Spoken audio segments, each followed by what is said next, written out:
नमस्कार दोस्तों, आपका स्वागत है ममता हिंदी कहानियाँ चैनल में। यहाँ पर आपको मिलेंगी दिलचस्प और रोचक कहानियाँ जो आपको सोचने पर मजबूर कर देंगी। अगर आपको हमारी कहानियाँ पसंद आए तो वीडियो को लाइक करें, चैनल को सब्सक्राइब करें और अपने सुझाव कमेंट में जरूर दें। आपके सहयोग से हमारा यह चैनल और भी लोगों तक पहुँच सकेगा। धन्यवाद। बहुत समय पूर्व एक महान सम्राट विक्रमादित्य विराटनगर का शासक था। विराटनगर अपने नाम के अनुरूप एक अत्यंत विशाल और संपन्न राज्य था। वहां की प्रजा अपने राजा के प्रति अपार स्नेह रखती थी और राजा भी अपनी प्रजा का ध्यान एक माता पिता की तरह करता था। राज्य के सभी नागरिक सुख शांति में जीवन यापन कर रहे थे। राजा विक्रमादित्य की रानी वैशाली एक अत्यंत सुंदर और चतुर महिला थी। रानी वैशाली न केवल अपनी सुंदरता के लिए प्रसिद्ध थी, बल्कि उनकी बुद्धिमत्ता भी काबिल ए तारीफ थी। उन्हें पक्षियों की बोली समझने का भी ज्ञान था। रानी राजा के समस्त राजनीतिक मामलों में सहायता करती थी और राजा उनकी बुद्धिमत्ता को सदा मानते थे। हालांकि रानी वैशाली की एक विशेषता थी, जब भी उन्हें किसी वस्तु की इच्छा होती, वे उसे किसी भी कीमत पर हासिल करने की चेष्टा करती। राजा इस आदत को भलीभांति जानते थे। जब तक रानी अपनी मनोकामना पूरी नहीं कर लेती, तब तक उन्हें मनाना संभव नहीं था। एक बार दरबार में एक अजीब मामला पेश हुआ। एक किसान केशव दो स्त्रियों को लेकर आया जो आपस में झगड़ रही थी। दोनों स्त्रियों की शक्ल एकदम समान थी, जिससे किसान यह नहीं पहचान पा रहा था कि उसकी असली पत्नी कौन है। राजा के समक्ष ऐसा विचित्र मामला पहले कभी नहीं आया था। राजा ने उस किसान से पूछा कि यह स्पष्ट करो, तुम दोनों पत्नियों में से कौन तुम्हारी अधिक देखभाल करती है। इस पर किसान ने उत्तर दिया, महाराज, दोनों ही मेरी अत्यधिक चिंता करती है। दोनों ही भोर में जाग जाती है। जब एक भोजन तैयार करती है तो दूसरी सब्जी बनाती है। यदि मैं जल मांगता हूँ तो दोनों तत्परता से गिलास भरकर लाती है। खेती के कामों में भी दोनों समान रूप से सहयोग करती है। उनमें सुई की नोक बराबर भी भेद नहीं है। किसान की बात सुनकर राजा विक्रमादित्य विस्मित हो उठे। उन्होंने दोनों स्त्रियों से उनके परिवार और किसान के संबंध में गहन प्रश्न पूछे। दोनों को अलग अलग बुलाकर अलग अलग ढंग से पूछताछ की गई, किंतु दोनों ने एक समान उत्तर दिए। उनके जवाबों में तनिक भी असमानता नहीं थी। राजा ने सत्य जानने का हर संभव प्रयास किया, परंतु दोनों स्त्रियों के उत्तरों में तने भर का भी अंतर नहीं था। इस पर राजा बेहद अचंभित हुए कि कैसे दोनों के उत्तर इतने समरूप हो सकते हैं। मंत्रियों से परामर्श करने पर भी कोई निष्कर्ष नहीं निकल पाया। एक मंत्री ने कहा कि किसान के पड़ोसियों से भी जानकारी ली गई, पर किसी को कुछ भी ज्ञात नहीं था। उन्होंने बस इतना कहा कि दूसरी स्त्री, जिसे चमेली कहा गया, 2 दिन पहले ही देखी गई थी, जबकि किसान के माता पिता का कोई अता पता नहीं है। उस घर में किसान और चमेली के अलावा और कोई नहीं रहता।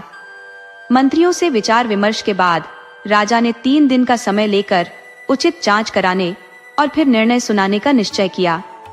राजा विक्रमादित्य अपने कक्ष में चहलकदमी कर रहे थे।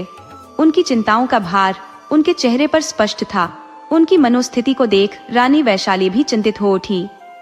उन्होंने जब राजा से इस बारे में पूछा तो राजा ने पूरी घटना बताई। रानी भी इस परिस्थिति से स्तब्ध थी। उन्होंने कहा, महाराज, आप व्यर्थ चिंता क्यों करते हैं? कल मंत्रियों और सिपाहियों को भेजकर उस किसान के संबंध में संपूर्ण जांच कराइए। अपने विशेष गुप्तचरों को भी भेजिए, कुछ न कुछ अवश्य पता चलेगा। राजा को रानी का सुझाव समीचीन लगा। उन्होंने कहा, महारानी, आप सही कह रही हैं। मंत्री और सिपाहियों ने किसान के घर, उसके खेत और पड़ोसियों के घरों की गहन जांच की तथा दूसरी औरत के बारे में जितनी भी जानकारी संभव हो उसे इकट्ठा करने का प्रयास किया। फिर भी कोई ठोस प्रमाण नहीं मिल पाया। अब केवल विशेष गुप्तचर ही उम्मीद की किरण थे। शायद वे कोई ऐसा सुराग ढूंढ पाए जिससे इस रहस्य से पर्दा उठ सके।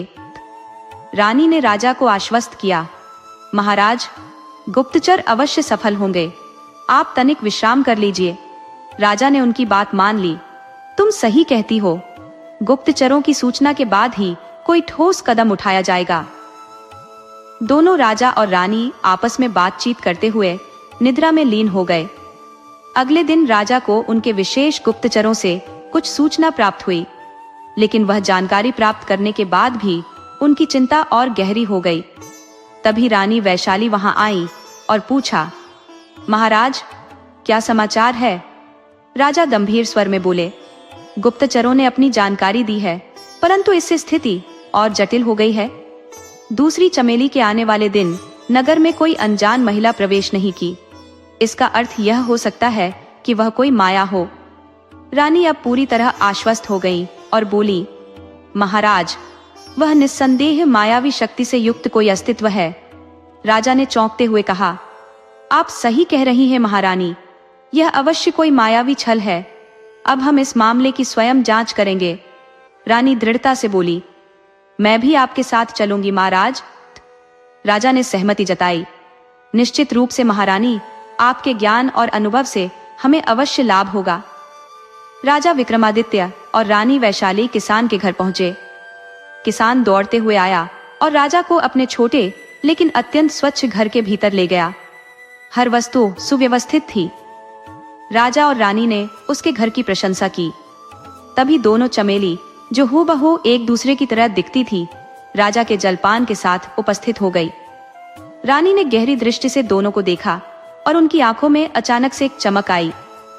वह मुस्कुराई, जिससे स्पष्ट था कि उन्होंने नकली चमेली को पहचान लिया है।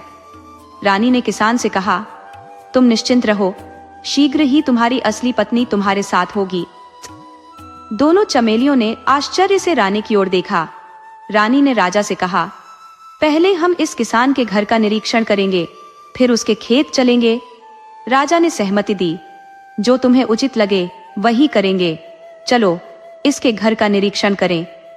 घर का गहन निरीक्षण करने के बाद राजा और रानी किसान के विशाल खेत में पहुंचे।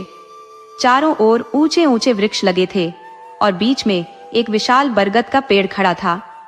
राजा ने मुस्कुराते हुए कहा, महारानी, आपके हाव भाव से तो ऐसा प्रतीत होता है कि आपने नकली चमेली को पहचान लिया है, परंतु आपने किसान के समक्ष यह प्रकट क्यों नहीं किया?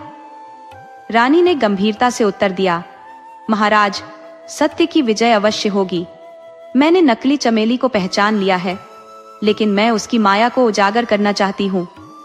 यदि मैंने तुरंत उसे पहचान लिया होता तो वह मायावी शक्ति गायब हो जाती और असली चमेली को खतरा हो सकता था।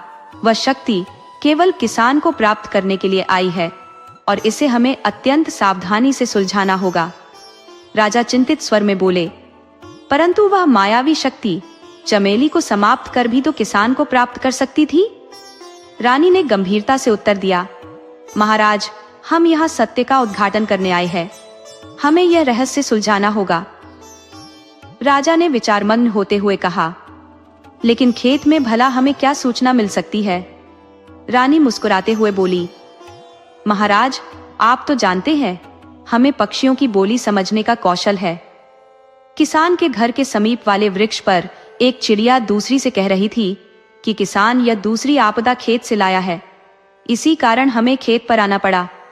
राजा हंसते हुए बोले, ओह, वैसे भी आपके साथ खेत में भ्रमण करने से हमें भी आनंद आ रहा है। ऐसा लग रहा है जैसे किसी सुंदर उद्यान में टहल रहे हों। उनकी इस टिप्पणी पर रानी वैशाली खिलखिलाकर हंस पड़ी, परंतु उनकी नजरें लगातार खेत की सूक्ष्मता से पड़ताल करती रहीं। थोड़ी देर बाद रानी गंभीर स्वर में बोली, महाराज, इस किसान के खेत के चारों ओर विशाल वृक्ष हैं, जिन पर अनगिनत पक्षियों का बसेरा है, परंतु इस खेत के मध्य स्थित इस विशाल बरगद पर एक भी पक्षी नहीं है। न कोई घोंसला, न कोई चहचहाहट। राजा ने निरीक्षण किया और कहा, यह तो बड़ा अचंभित करने वाला तथ्य है। यहाँ आने पर मुझे भी एक विचित्र भार महसूस हो रहा है। कहीं इस पेड़ और दूसरी चमेली का कोई संबंध तो नहीं? रानी ने उत्तर दिया, यह मुमकिन है महाराज, लेकिन अभी पक्षी अपने भोजन की खोज में गए हुए हैं। हमें उनके लौटने का इंतजार करना होगा। राजा ने सहमति जताई। ठीक कह रही हो महारानी, हम सांझ ढलते समय भेष बदलकर यहाँ पुनः आएंगे। शाम होते ही राजा विक्रमादित्य और रानी वैशाली शिकारी के वेश में किसान के खेत में पहुंचे। तब तक अधिकांश पक्षी अपने घोंसलों में लौट चुके थे। राजा और रानी पेड़ों के चारों ओर चक्कर काटने लगे, लेकिन एक अजीब सी चुप्पी हर ओर व्याप्त थी। कोई भी पक्षी आपस में वार्तालाप नहीं कर रहा था। रानी ने फुसफुसाते हुए कहा, महाराज, ऐसा लगता है कि हमें अब दूसरी चमेली के बारे में बात करनी होगी। पक्षी कुछ छुपा रहे हैं। जैसे ही उन्होंने दूसरी चमेली का उल्लेख किया, एक तोता मैना से बोला, देखा, ये शिकारी किसान की पत्नी चमेली के बारे में चर्चा कर रहे हैं। मैना उसकी ओर ध्यान से देखती हुई बोली, अरे ये तो हमारे राजा रानी है। ये सच जानने के लिए आए हैं। हमें इन्हें दूसरी चमेली के बारे में बताना चाहिए। तोता संकोच में बोला, अगर हमने कुछ भी बताया तो वह मायावी हमें खत्म कर देगी और ये दोनों हमारी बोली समझ भी नहीं सकते। मैना दृढ़ता से बोली, नहीं, रानी पक्षियों की भाषा समझने में निपुण है। अगर हमारी बलिदान से किसी का भला होता है तो यह हमारे लिए सम्मान की बात होगी। हमारे राज्य में पशु, पक्षी या मनुष्य, सबका ध्यान राजा रखते हैं। हमें अपने कर्तव्य से पीछे नहीं हटना चाहिए। तोता बोला, तुम्हारी बात सही है। सुनो, वो दूसरी चमेली कोई साधारण मनुष्य नहीं बल्कि एक चुड़ैल है। वह बरगद के इस प्राचीन वृक्ष पर सदियों से निवास कर रही है। युगों से किसान के वंशों के जीवन को प्रभावित करती रही है। हालांकि उसने कभी किसी को प्रत्यक्ष रूप से नुकसान नहीं पहुंचाया। इस चुड़ैल का असली नाम पूर्वा था और एक समय में वह वीर नामक व्यक्ति से प्रेम करती थी, लेकिन वीर ने उसके प्यार को अस्वीकार कर दिया और उसकी सहेली मीरा से विवाह कर लिया। इस आघात से टूटकर पूर्वा ने इसी बरगद के पेड़ पर फांसी लगाकर अपनी जान दे दी। मृत्यु के बाद वह एक चुड़ैल बन गई, लेकिन उसका हृदय अब भी नेक था। इस कारण उसने कभी किसी को हानि नहीं पहुंचाई। समय के साथ उसकी शक्तियां इस वृक्ष पर और भी प्रबल हो गईं। मैना ने चौंक कर पूछा, अगर पूर्वा इतनी नेक थी तो उसने चमेली का रूप क्यों लिया? तोता बोला, वर्तमान में वीर और मीरा ने किसान और चमेली के रूप में पुनर्जन्म लिया है। पूर्वा को अपनी शक्तियों के कारण इस सच्चाई का पता चल गया था, इसीलिए उसने मौका पाते ही चमेली का रूप धारण कर लिया और किसान के घर में प्रवेश किया। चुड़ैल ने चमेली और किसान को 7 दिन का समय दिया है। अगर चमेली इस घर से नहीं जाएगी तो चुड़ैल उसे जान से मार देगी। चुड़ैल की शक्ति इतनी प्रबल है कि चमेली इस सच्चाई को किसी से साझा भी नहीं कर सकती। 7 दिन में से 4 दिन बीत चुके हैं और अब सिर्फ 3 दिन बाकी है। मैना ने पूछा, क्या चुड़ैल को रोकने का कोई उपाय है? तोता गंभीर होकर बोला, चुड़ैल को रोकने का एकमात्र उपाय उसकी मुक्ति है, लेकिन यह रास्ता बेहद कठिन है। उत्तर दिशा में लगभग 100 कोस की दूरी पर एक लाल घाटी में एक गुप्त सरोवर है। उस सरोवर से हंसता फूल और बोलती सुपारी लाकर यदि किसान उसे फूलों की माला से सजाकर चुड़ैल को पहनाए तो वह मुक्त हो जाएगी। मैना ने उत्सुकता से पूछा, हंसता फूल और बोलती सुपारी क्या है? तोता समझाते हुए बोला, हंसता फूल और बोलती सुपारी एक दुर्लभ यक्षिणी और यक्ष की जोड़ी है, जिन्हें एक शाप के कारण इस रूप में रहना पड़ता है। उनकी कहानी जटिल है, जिसे मैं बाद में बताऊंगा, लेकिन अभी किसान की समस्या का समाधान प्राथमिकता है। राजा को शिकारी के वेश में लाल घाटी तक जाना होगा, क्योंकि समय बहुत कम है और रास्ते में कई कठिनाइयां आएंगी।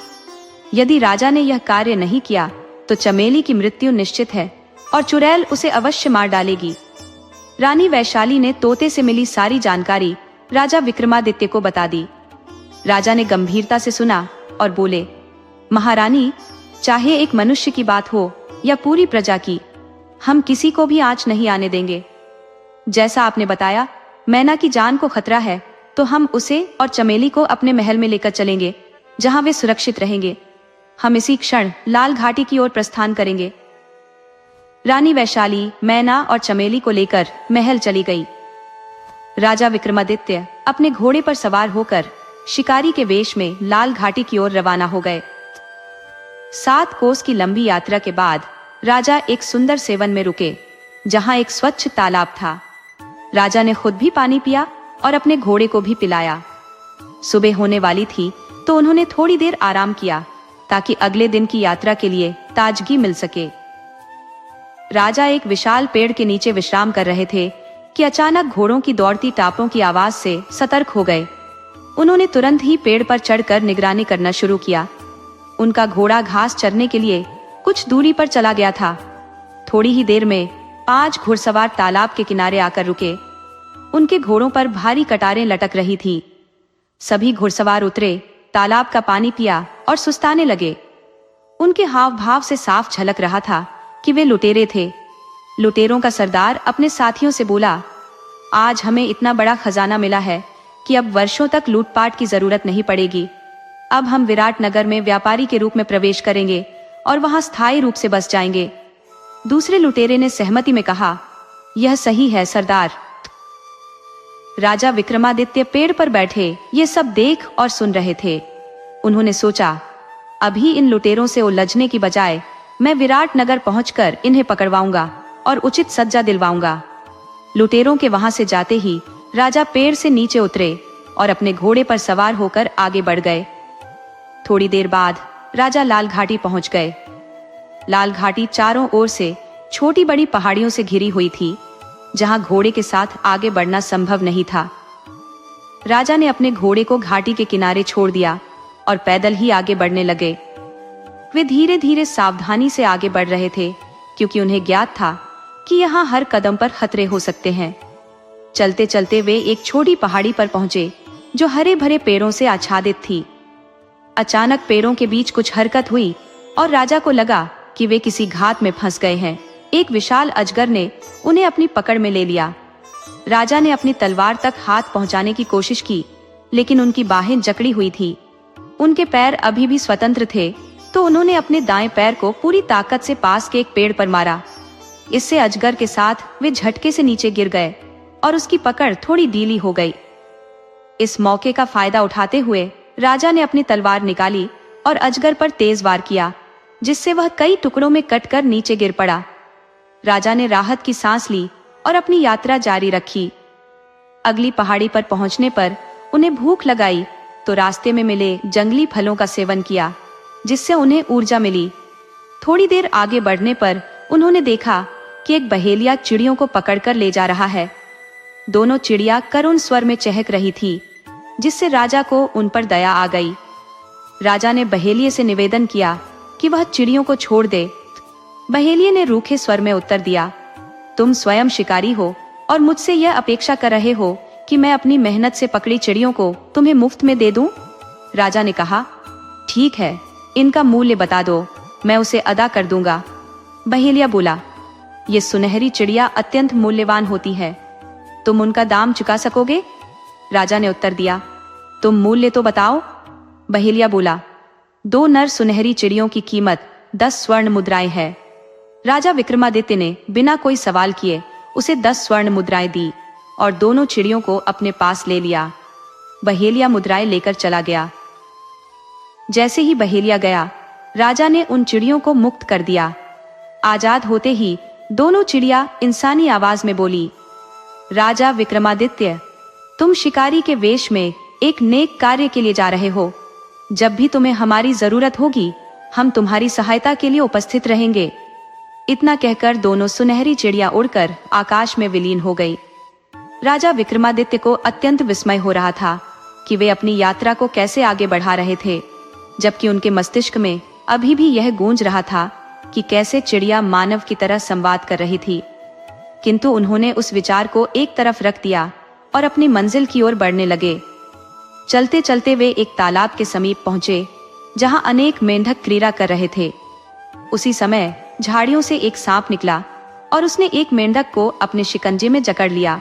राजा को यह दृश्य पीड़ादायक लगा, किंतु वे सांप को मारना नहीं चाहते थे। उन्होंने पास के एक पेड़ से एक लकड़ी तोड़ी और उसे सांप की पूंछ पर मारा। सांप तिलमिलाकर झाड़ियों में भाग गया और सभी मेंढकों ने चैन की सांस ली। एक मेंढक राजा के पास आकर मानव की तरह बोला, राजन, आपने हमारी सहायता की, इसके लिए हम अत्यंत आभारी हैं। जब भी आपको हमारी सहायता की आवश्यकता होगी, हमें पुकारिए, हम आपकी सहायता हेतु सदैव तत्पर रहेंगे। राजा यह देखकर चकित रह गए कि एक मेंढक भी मानव की बोली में उनसे संवाद कर रहा था। उन्होंने सोचा, चिड़ियों की तरह यह मेंढक भी मेरी सहायता का प्रस्ताव कर रहा है, किंतु वे किस प्रकार मेरी मदद कर सकते हैं? इस विचार के बीच राजा ने पुनः अपनी यात्रा शुरू की। बहुत देर तक चलने के पश्चात राजा को एक कुटिया दिखाई दी। यह देखकर वे चकित हो गए कि इस निर्जन स्थान पर कोई रह रहा है। कुटिया का द्वार खुला था और भीतर एक साधु अपनी साधना में लीन थे। राजा ने सोचा कि यह साधु महात्मा अवश्य ही हंसता फूल बोलती सुपारी के बारे में कुछ जानते होंगे। यदि इनसे सहायता प्राप्त हो जाए तो मेरा कार्य संपन्न हो सकता है। लेकिन राजा को इस बात का भी भय था कि साधु की साधना भंग करने से उन्हें क्रोध का सामना करना पड़ सकता है। साधुओं के क्रोध से बचने के लिए राजा ने अपने हाथ जोड़कर उनके जागने का धैर्यपूर्वक इंतजार करने का निश्चय किया। 1 घंटे के बाद साधु ने अपनी आंखें खोली और राजा ने उन्हें प्रणाम किया। साधु ने राजा की धैर्यशीलता और साहस की प्रशंसा की और कहा, राजन, आपका धैर्य और साहस अनुपम है और आपका उद्देश्य भी पवित्र है। राजा विक्रमादित्य ने उत्तर दिया, महात्मा, आपने मुझे पहचान लिया। अब मुझे विश्वास है कि मैं अपने लक्ष्य में अवश्य सफल होऊंगा। साधु ने मुस्कुराते हुए कहा, राजन, हंसता फूल बोलती सुपारी को प्राप्त करने के लिए न केवल धैर्य और साहस बल्कि नेक दिल होना भी आवश्यक है। यही कारण है कि तुम्हारी परीक्षा ली गई थी। अब केवल तुम्हारी बुद्धि की परीक्षा शेष है। साधु ने आगे कहा, यहाँ से उत्तर दिशा में 1 कोश की दूरी पर एक गुफा स्थित है, जहाँ एक गुप्त सरोवर है। वहीं तुम्हें हंसता फूल बोलती सुपारी के दर्शन होंगे। अपनी बुद्धि का प्रयोग करो और तुम अवश्य ही सफल होगे। राजा विक्रमादित्य ने साधु को प्रणाम किया और उत्तर दिशा की ओर चल दिए। रास्ता कठिन था क्योंकि छोटी बड़ी पहाड़ियों ने मार्ग को और भी चुनौतीपूर्ण बना दिया था। कठिनाइयों का सामना करते हुए राजा ने 1 कोश की दूरी तय की, लेकिन अत्यधिक थकान के कारण वे एक पेड़ के नीचे बैठकर विश्राम करने लगे। कुछ समय विश्राम करने के उपरांत राजा विक्रमादित्य पुनः गुफा की खोज में निकल पड़े। उन्होंने थोड़े ही समय में गुफा को ढूंढ निकाला और उसके भीतर प्रवेश किया। विराट नगर के न्यायप्रिय राजा विक्रमादित्य के दरबार में एक अनोखा मामला प्रस्तुत होता है, जिसमें 2 समान रंग रूप वाली स्त्रियां आती हैं। दोनों अपने आप को किसान की पत्नी बताकर अपने अधिकार की मांग करती हैं। इस अनोखे मामले ने राजा के मन को उलझन में डाल दिया, क्योंकि ऐसा विचित्र मामला उनके समक्ष पहली बार आया था। राजा इस घटना को लेकर गहन चिंतन में डूबे थे और इसी विचार में डूबते हुए वे लाल घाटी में जा पहुंचे। अनेकों बाधाओं को पार करते हुए जब राजा गुफा में प्रवेश करते हैं तो उनकी जिज्ञासा और भी बढ़ जाती है। पूरी गुफा में एक अजीब सा प्रकाश फैला हुआ था, जो गुफा के प्रत्येक कोने को स्पष्ट दिखा रहा था। ये गुफा विशाल थी और इसके भीतर कई द्वार थे। मुख्य द्वार को छोड़कर कुल 10 द्वार और थे। राजा के मन में यह विचार आया कि इन कई द्वारों में से एक में गुप्त सरोवर अवश्य होगा, लेकिन इसे कैसे खोजा जाए। थोड़ी देर विचार करने के बाद राजा ने अपनी तलवार से उस द्वार पर एक निशान बना दिया, जिससे वे गुफा के भीतर प्रवेश की थे। फिर राजा ने पहले द्वार में प्रवेश किया। रास्ता लाल रंग की ईंटों से बना हुआ था, लेकिन थोड़ी देर चलने के बाद राजा उसी स्थान पर लौट आए जहां से उन्होंने प्रारंभ किया था। अब राजा को समझ में आ गया था कि यह द्वार एक भूल भुलैया की तरह है, जो अंततः उन्हें उसी स्थान पर ला छोड़ेगी। राजा ने विचार किया कि सभी द्वारों को परखने में बहुत समय नष्ट हो जाएगा और गुप्त सरोवर तक पहुंचने का कोई उपाय निकालना आवश्यक है। उन्हें साधु बाबा की दी गई सलाह याद आई, बुद्धि का प्रयोग करो। अब राजा को बुद्धिमानी से गुप्त सरोवर का पता लगाना था। राजा ने पूरी गुफा का बारीकी से निरीक्षण किया। प्रत्येक द्वार की संरचना एक समान थी। हर द्वार के पास कुछ पत्थर पड़े हुए थे। राजा ने देखा कि हर द्वार के पास लाल रंग का एक विशेष पत्थर भी था। अब उन्हें इस रहस्य की समझ आने लगी थी कि लाल पत्थरों का उपयोग कैसे करना है। राजा ने एक लाल पत्थर उठाया और उसे एक द्वार के भीतर फेंक दिया। जैसे ही पत्थर गिरा, एक बड़ा विस्फोट हुआ। जियार! राजा ने द्वार के पास जाकर देखा, वहां एक गहरा गड्ढा बन गया था और वह रास्ता पूरी तरह से बंद हो गया था। राजा ने 3 और द्वारों के भीतर लाल पत्थर फेंके और हर बार वैसा ही विस्फोट हुआ। अब मात्र एक द्वार शेष था और एक लाल पत्थर बचा था। राजा ने ईश्वर का नाम लेकर अंतिम द्वार में वह पत्थर फेंका। अंतिम द्वार में जबरदस्त विस्फोट हुआ। राजा ने जब वहां जाकर देखा तो आश्चर्यचकित रह गए। उस द्वार के भीतर एक अद्भुत जलाशय था, जो फूलों से भरा हुआ था। उन फूलों की सुंदरता अद्वितीय थी। राजा ने जीवन में इतने मनमोहक फूल पहले कभी नहीं देखे थे। जलाशय के मध्य से पानी की एक पतली धारा गुफा की छत से टपक कर नीचे प्रवाहित हो रही थी। जलाशय के चारों ओर एक संकरी पगडंडी बनी हुई थी जो सुंदरता में लिपटी थी। गुफा की दीवारें एकदम चिकनी थी, जिन पर रंग बिरंगे फूलों और आकर्षक नर नारियों के चित्र उकेरे गए थे। वहां का वातावरण अजीब से ठंडे और सुखदायक प्रकाश से भरा था, जिसका कोई स्पष्ट स्रोत नहीं दिखता था। विक्रमादित्य को अब कोई शंका नहीं रह गई थी। वह गुप्त सरोवर को खोजने में सफल हो चुके थे, लेकिन उनके मन में अब यह विचार कौंध रहा था कि क्या हंसती पुल बोलती सुपारी तक पहुंचने में कोई बाधा खड़ी होगी। राजा ने सरोवर की ओर सावधानी पूर्वक कदम बढ़ाए, मगर जैसे ही वे निकट पहुंचे, वहां एक विशाल आकृति उभरने लगी।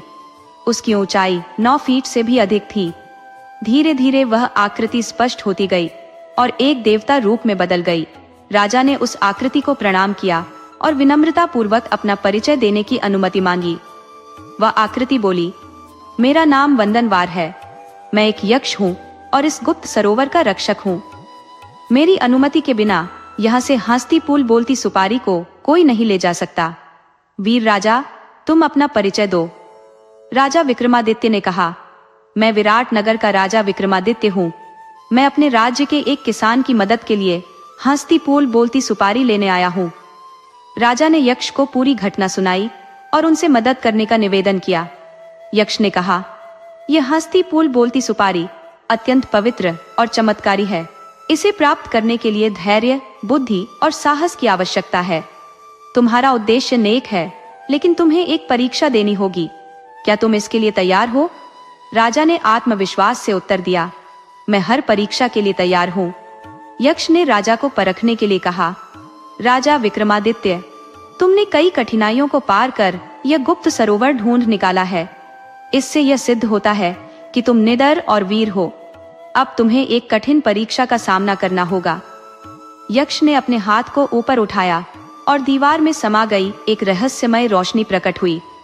इसके फलस्वरूप एक द्वार खुल गया और यक्ष राजा को उस द्वार के भीतर ले गया, जहां एक छोटा सा खेत था।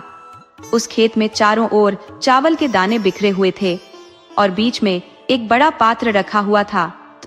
यक्ष ने राजा से कहा, इस खेत में बिखरे हुए चावल को इस पात्र में इकट्ठा करो, मगर ध्यान रहे इनमें मिट्टी का एक भी कण न हो। इतना कहकर यक्ष ने पास में रखे एक समय यंत्र की ओर इशारा किया, जो धीरे धीरे समय के बीतने का संकेत दे रहा था। राजा विक्रमादित्य ने समय की नजाकत को समझते हुए चावल इकट्ठा करना शुरू किया। राजा विक्रमादित्य ने चावल दोनों मुट्ठियों में समेटकर पात्र में डालना शुरू किया, लेकिन यह ध्यान रखते हुए कि एक भी मिट्टी का कण उसमें न जाने पाए। समय गुजरता गया और राजा का शरीर पसीने से तरबतर हो गया। जितना यह कार्य सरल दिख रहा था, उतना ही मुश्किल साबित हो रहा था। उन्होंने पात्र में झांका और आश्चर्यचकित रह गए, क्योंकि वह अब भी आधा खाली था। समय तेजी से निकल रहा था और राजा समझ गए कि इस गति से काम खत्म नहीं हो पाएगा। विचारशीलता के क्षणों में राजा को सुनहरी चिड़िया की याद आई, जिसने कहा था कि जब भी उसे उनकी आवश्यकता हो, वह अवश्य प्रकट होगी। विक्रमादित्य ने मन ही मन उसे पुकारा और कुछ ही पलों में सुनहरी चिड़िया अपने साथ कई अन्य चिड़ियों के साथ आ पहुंची। राजा ने अपनी समस्या बताई और कुछ ही क्षणों में हजारों चिड़िया वहां एकत्र हो गई। सभी चिड़िया अपने नन्हे चोंचों में चावल के दाने उठाकर पात्र में भरने लगी। इस दृश्य को देखकर राजा की आंखों में आश्चर्य और आभार झलक उठा। जैसे ही पात्र भर गया, राजा ने सुनहरी चिड़िया का आभार प्रकट किया। चिड़िया और उसकी संगिनी चिड़िया उड़ गई। इसके बाद यक्ष वंदनवार राजा को सरोवर के पास ले गए और खेत का द्वार अदृश्य हो गया।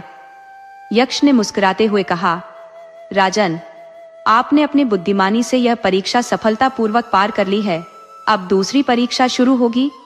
यक्ष ने अपना दायां हाथ उठाया और दीवार से एक रहस्यमयी रोशनी निकली, जिससे एक और द्वार प्रकट हो गया। राजा और यक्ष उस द्वार से बाहर निकले, जहां उन्होंने भगवान शिव की विशाल प्रतिमा और उसके निकट एक कुएं को देखा। उस कुएं में हजारों रंग बिरंगे फूल खिले हुए थे। यक्ष ने कहा, राजन, तुम्हें इस कुएं से फूल निकालकर भगवान शिव के चरणों में अर्पित करने हैं, लेकिन ध्यान रहे कि एक भी फूल खंडित नहीं होना चाहिए। यदि भगवान शिव ने फूलों को स्वीकार कर लिया तभी तुम इस परीक्षा में सफल हो पाओगे। इतना कहकर यक्ष ने एक समय यंत्र पास में रख दिया और समय आरंभ हो गया। कुएं को देखते ही राजा ने सोचा कि अगर वे खुद कुएं में उतरकर फूल निकालेंगे तो उनके खंडित होने का खतरा है। वहां कोई भी साधन नहीं था जिससे फूलों को सुरक्षित निकाला जा सके। तब राजा को उस मेंढक की याद आई जिसने सहायता का वचन दिया था। राजा ने तुरंत मेंढक को पुकारा और कुछ ही क्षणों में वह हाजिर हो गया। राजा ने अपनी समस्या मेंढक को बताई और उसने उन्हें भरोसा दिलाया कि काम जरूर पूरा होगा। थोड़ी देर बाद हजारों मेंढक वहां आ गए। मेंढक ने कुएं में छलांग लगाई और एक एक फूल निकालकर राजा को देने लगा। उसने कहा, राजन, पहले फूल को आप भगवान शिव के चरणों में अर्पित करें, इसके बाद हम शेष फूल चढ़ा देंगे। राजा विक्रमादित्य ने पहला फूल शिव के चरणों में रखा और फिर बाकी मेंढक एक एक करके फूल लाकर भगवान शिव के चरणों में अर्पित करने लगे। राजा इस दृश्य को देखकर अचंभित थे। हर मेंढक छलांग लगाकर कुएं में कूदता और अपने मुंह में फूल दबाकर एक ही प्रयास में भगवान शिव के चरणों तक पहुंच जाता। थोड़ी ही देर में सभी फूल शिव के चरणों में अर्पित कर दिए गए। जैसे ही अंतिम फूल अर्पित हुआ, एक अद्भुत चमत्कार हुआ। सारे फूल आपस में जुड़कर माला बन गए और भगवान शिव के गले की शोभा बढ़ाने लगे। इस अद्भुत दृश्य को देखकर राजा विक्रमादित्य ने सिर झुकाकर भगवान शिव को प्रणाम किया। मेंढक राज का आभार प्रकट किया और जैसे ही कार्य समाप्त हुआ, सभी वहां से प्रस्थान कर गए। यक्ष बंद अनवर के साथ राजा को पुनः सरोवर के पास लेकर आए। राजा विक्रमादित्य ने यक्ष द्वारा प्रस्तुत द्वार की चुनौतियों को सफलतापूर्वक पार कर लिया था। राजा और यक्ष गुप्त सरोवर के निकट वार्तालाप कर रहे थे, जहां यक्ष ने कहा, राजन, आपने बुद्धिमत्ता का प्रयोग करके मेरी परीक्षा को सफलतापूर्वक पार किया है। अब आप हंसता बोलती सुपारी प्राप्त करने के अधिकारी हैं। राजा ने उत्सुकता से पूछा, तो इसका अर्थ है कि मेरा उद्देश्य पूरा हो गया? यक्ष मुस्कुराते हुए बोले, आपका उद्देश्य तभी पूरा हो चुका था जब आपने लाल घाटी के लिए प्रस्थान किया था। हंसता बोलती सुपारी केवल उन्हीं को प्राप्त होती है जिनका उद्देश्य नेक हो, अन्यथा मृत्यु हर कदम पर सामने खड़ी रहती है। राजन, यह सरोवर आपकी प्रतीक्षा कर रही हंसता बोलती सुपारी का ठिकाना है। जब राजा विक्रमादित्य सरोवर में उतरे तो उन्होंने पाया कि वहां केवल एक ही फूल और एक ही सुपारी है। उन्होंने वह सुपारी अपनी हथेली पर उठा ली और सरोवर से बाहर आ गए। जैसे ही वे बाहर आए, वह गुफा जो वहां बनी हुई थी अचानक अदृश्य हो गई और राजा ने खुद को एक पहाड़ी के ऊपर पाया। राजा विक्रमादित्य के हाथों में हंसता फूल बोलती सुपारी थी, जो अपने नाम के अनुसार ही मुस्कुराती प्रतीत हो रही थी। राजा को लाल घाटी से बाहर निकलने का मार्ग खोजने में कठिनाई हो रही थी। तभी उनकी हथेली पर हल्की सरसराहट हुई और उन्होंने एक आवाज सुनी। आवाज बोल रही थी, अरे राजा, तुम किसे ढूंढ रहे हो? मैं बोलती सुपारी हूँ। राजा आश्चर्यचकित हो उठे, क्योंकि सुपारी वास्तव में उनके हाथ में बोल रही थी। सुपारी ने कहा, राजन, यदि तुम मुझे अपने वस्त्रों में धारण कर लो और महादेव को स्मरण करो तो तुम लाल घाटी से बाहर निकल सकोगे। राजा विक्रमादित्य ने सुपारी को अपने वस्त्र में रखा और महादेव का ध्यान किया। कुछ क्षण बाद उन्होंने अपनी आंखें खोली और खुद को अपने घोड़े के निकट पाया। वे लाल घाटी से सुरक्षित बाहर आ चुके थे। अगले दिन राजा विक्रमादित्य के दरबार में किसान और उसकी दो पत्नियां, जिनमें से एक असली चमेली थी, उपस्थित हुए। नगर के नागरिक भी सच्चाई जानने के लिए वहां एकत्र थे। दरबार खचाखच भरा हुआ था। राजा ने किसान से कहा, आज रानी वैशाली निर्णय करेंगी कि तुम्हारी असली पत्नी कौन है। रानी ने दोनों स्त्रियों को बारीकी से देखा और किसान से कहा, यह दाईं ओर खड़ी स्त्री ही तुम्हारी असली पत्नी है। तुम इसे फूलों की माला पहना सकते हो। मंत्री ने फूलों की माला किसान को दी, जो उसी माला में हंसता फूल बोलती सुपारी लगी हुई थी। किसान ने आदेशानुसार अपनी असली पत्नी को माला पहनाई। माला पहनते ही दूसरी स्त्री धुआं बनकर विलीन हो गई। रानी ने कहा, जो धुएं में गायब हो गई वह चुड़ैल थी। अब तुम्हें कोई परेशानी नहीं होगी। यह जो स्त्री यहाँ खड़ी है वही तुम्हारी असली पत्नी है। जाओ और खुशी खुशी जीवन बिताओ। इसके बाद मंत्री ने दरबार में चुड़ैल की पूरी कथा सुनाई। राजा और रानी की जय जयकार से पूरा दरबार गूंज उठा। राजा और रानी अपने विश्राम कक्ष में आराम कर रहे थे। उनके साथ निफ्टी तोता और महीना भी पिंजरे में थे। राजा ने रानी से पूछा, आपने अभी तक नहीं बताया कि आपने चुड़ैल को कैसे पहचाना? जब रानी ने गहरे स्वर में कहा, हमने उस किसान के घर के दौरे पर विशेष ध्यान दिया था। दोनों चमेलियों का अध्ययन किया। एक चमेली के माथे पर पसीने की बूंदें थी, जबकि दूसरी के चेहरे पर एक सुकून भरी अजीब सी ठंडक थी, मानो उसमें कोई जीवन न हो। सबसे विचित्र बात यह थी कि उसकी पलकों में कोई हरकत नहीं थी।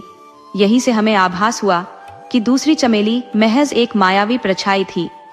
ये सुनते ही राजा विक्रमादित्य गंभीर हो गए। तोता और मैना, जो रानी वैशाली की कुशाग्रता से प्रभावित थे, बोल पड़े, आपकी बुद्धिमत्ता प्रशंसनीय है। हमें आभारी है कि आपके विवेक से हम न्याय कर पाए हैं। रानी ने उत्तर दिया, तुम्हारी मदद भी कम नहीं थी, इसलिए अब हम तुम्हें मुक्त करते हैं। तोता कुछ और कहते हुए बोला, हमारे इस उपकार का प्रतिदान भी अनमोल है, लेकिन महारानी, एक आखिरी रहस्य आपके कानों में डालना आवश्यक है। रानी और राजा दोनों ने एक स्वर में पूछा, कौन सा रहस्य? तोता ने गंभीरता से कहा, सुनिए, हंसता फूल बोलती सुपारी कोई साधारण शक्ति नहीं है। यह एक यक्षिणी और यक्ष का श्रापित रूप था, जिन्हें अपने कृत्यों के कारण यह स्वरूप मिला। उन्हें शाप दिया गया था कि वे 100 वर्षों तक एक पत्थर के रूप में एक गुप्त सरोवर में सोए रहेंगे। लेकिन उनके पश्चाताप और माफी मांगने पर उन्हें यह हंसता फूल बोलती सुपारी का रूप मिला। जो भी इनके पास रहता वह जीवन भर जवान और निरोगी बना रहता और उसे पराजित करना लगभग असंभव हो जाता। रानी वैशाली के चेहरे पर हल्की चिंता उभरी। तो इसका मतलब है कि हंसता फूल बोलती सुपारी एक बार फिर सक्रिय होगी और एक विशेष स्थान पर पहुंचेगी। तुम यह स्थान जानते हो? तोते ने उत्तर दिया, जी हाँ महारानी। हंसता फूल बोलती सुपारी वर्तमान में काली घाटी के गुप्त सरोवर में है, जो लाल घाटी से 100 कोस दूर है। लेकिन इसे प्राप्त करना अत्यंत कठिन है, मानो मृत्यु के दरवाजे पर दस्तक देना हो। रानी ने इस जानकारी के लिए तोता और मैना का धन्यवाद किया और उन्हें आजाद कर दिया। जैसे ही पिंजरा खुला, दोनों पक्षी स्वतंत्र आकाश में उड़ गए। रानी ने राजा की ओर मुड़कर कहा, आपने सुना? जिसके पास हंसता फूल बोलती सुपारी होगी, वह सदा निरोगी और अजय रहेगा। राजा ने सहमति में सिर हिलाया। हाँ महारानी, इस सुपारी की शक्तियां अद्वितीय हैं। रानी मुस्कुराई और बोली, तो हम इस हंसता फूल बोलती सुपारी को तोहफे में प्राप्त करना चाहते हैं। आपको बहुत समय से हमें कोई उपहार नहीं दिया है। राजा विक्रमादित्य ने हंसते हुए कहा, महारानी, हंसता फूल बोलती सुपारी प्राप्त करना बच्चों का खेल नहीं है और आपको इसकी आवश्यकता नहीं है। आप स्वयं ही सर्वश्रेष्ठ सुंदरता की मूर्ति हैं। रानी थोड़ी गंभीर होते हुए बोली, आपने अपनी जान जोखिम में डालकर एक किसान और उसकी पत्नी के लिए हंसता फूल बोलती सुपारी ला सकते हैं, पर अपनी महारानी के लिए नहीं। राजा ने उन्हें शांत करने का प्रयास किया। महारानी, ऐसा नहीं है। लेकिन रानी ने ठान लिया और क्रोधित होते हुए बोली, ठीक है, हम तब तक अपने कक्ष से बाहर नहीं आएंगे जब तक कि हंसता फूल बोलती सुपारी हमारे हाथ में न हो। ये कहकर रानी पैर पटकते हुए अपने कक्ष में चली गई और राजा विक्रमादित्य स्तब्ध खड़े रानी को जाते हुए देखते रह गए।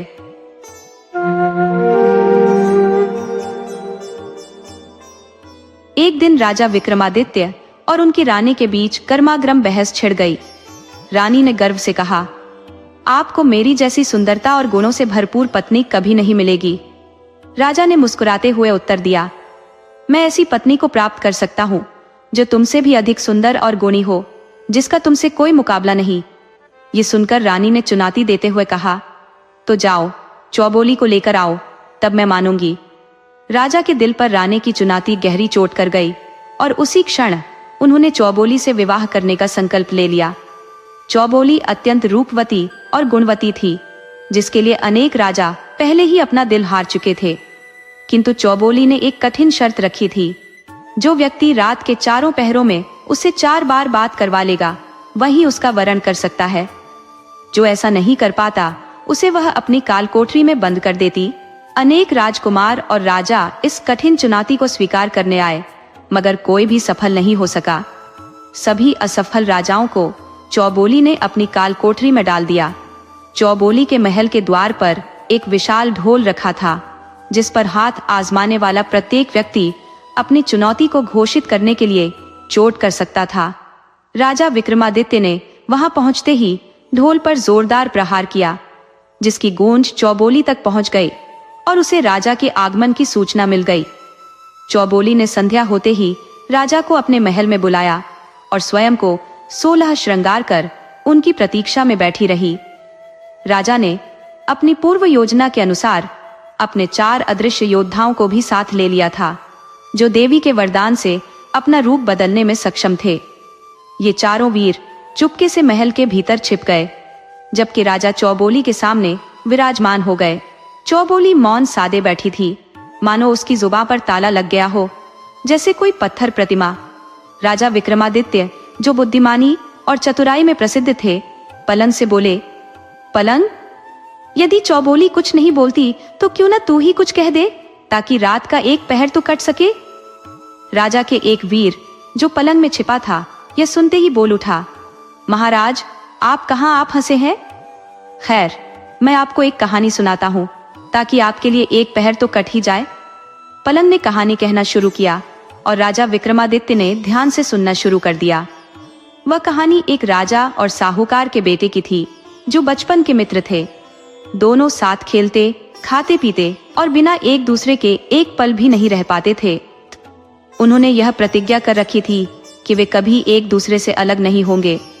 एक दिन साहूकार ने अपने बेटे से कहा, बेटा, तुम्हारी पत्नी मायके में है और वह युवा है, उसे अधिक समय वहां छोड़ना उचित नहीं। जाओ, उसे घर लेकर आओ। बेटे ने उत्तर दिया, पिताजी, आपके आदेश का पालन करना तो मेरे लिए सर्वोपरि है, परंतु मैंने राजकुमार से वादा कर रखा है कि उसे छोड़कर मैं कहीं अकेला नहीं जाऊंगा। साहूकार ने विचार कर कहा, तो राजकुमार को भी साथ ले जाओ, किंतु ध्यान रहे कि तुम्हारे ससुराल में उसकी पूरी प्रतिष्ठा के अनुरूप आदर सत्कार हो। अगली सुबह दोनों मित्र साहूकार के बेटे की पत्नी को लेने ससुराल की ओर निकल पड़े। रास्ते में मस्ती करते हुए राजकुमार हंसी मजाक करता जा रहा था, जबकि साहूकार का बेटा चिंताग्रस्त था। सोच रहा था कि ससुराल वाले कहीं स्वागत सत्कार में कोई कमी न कर दे।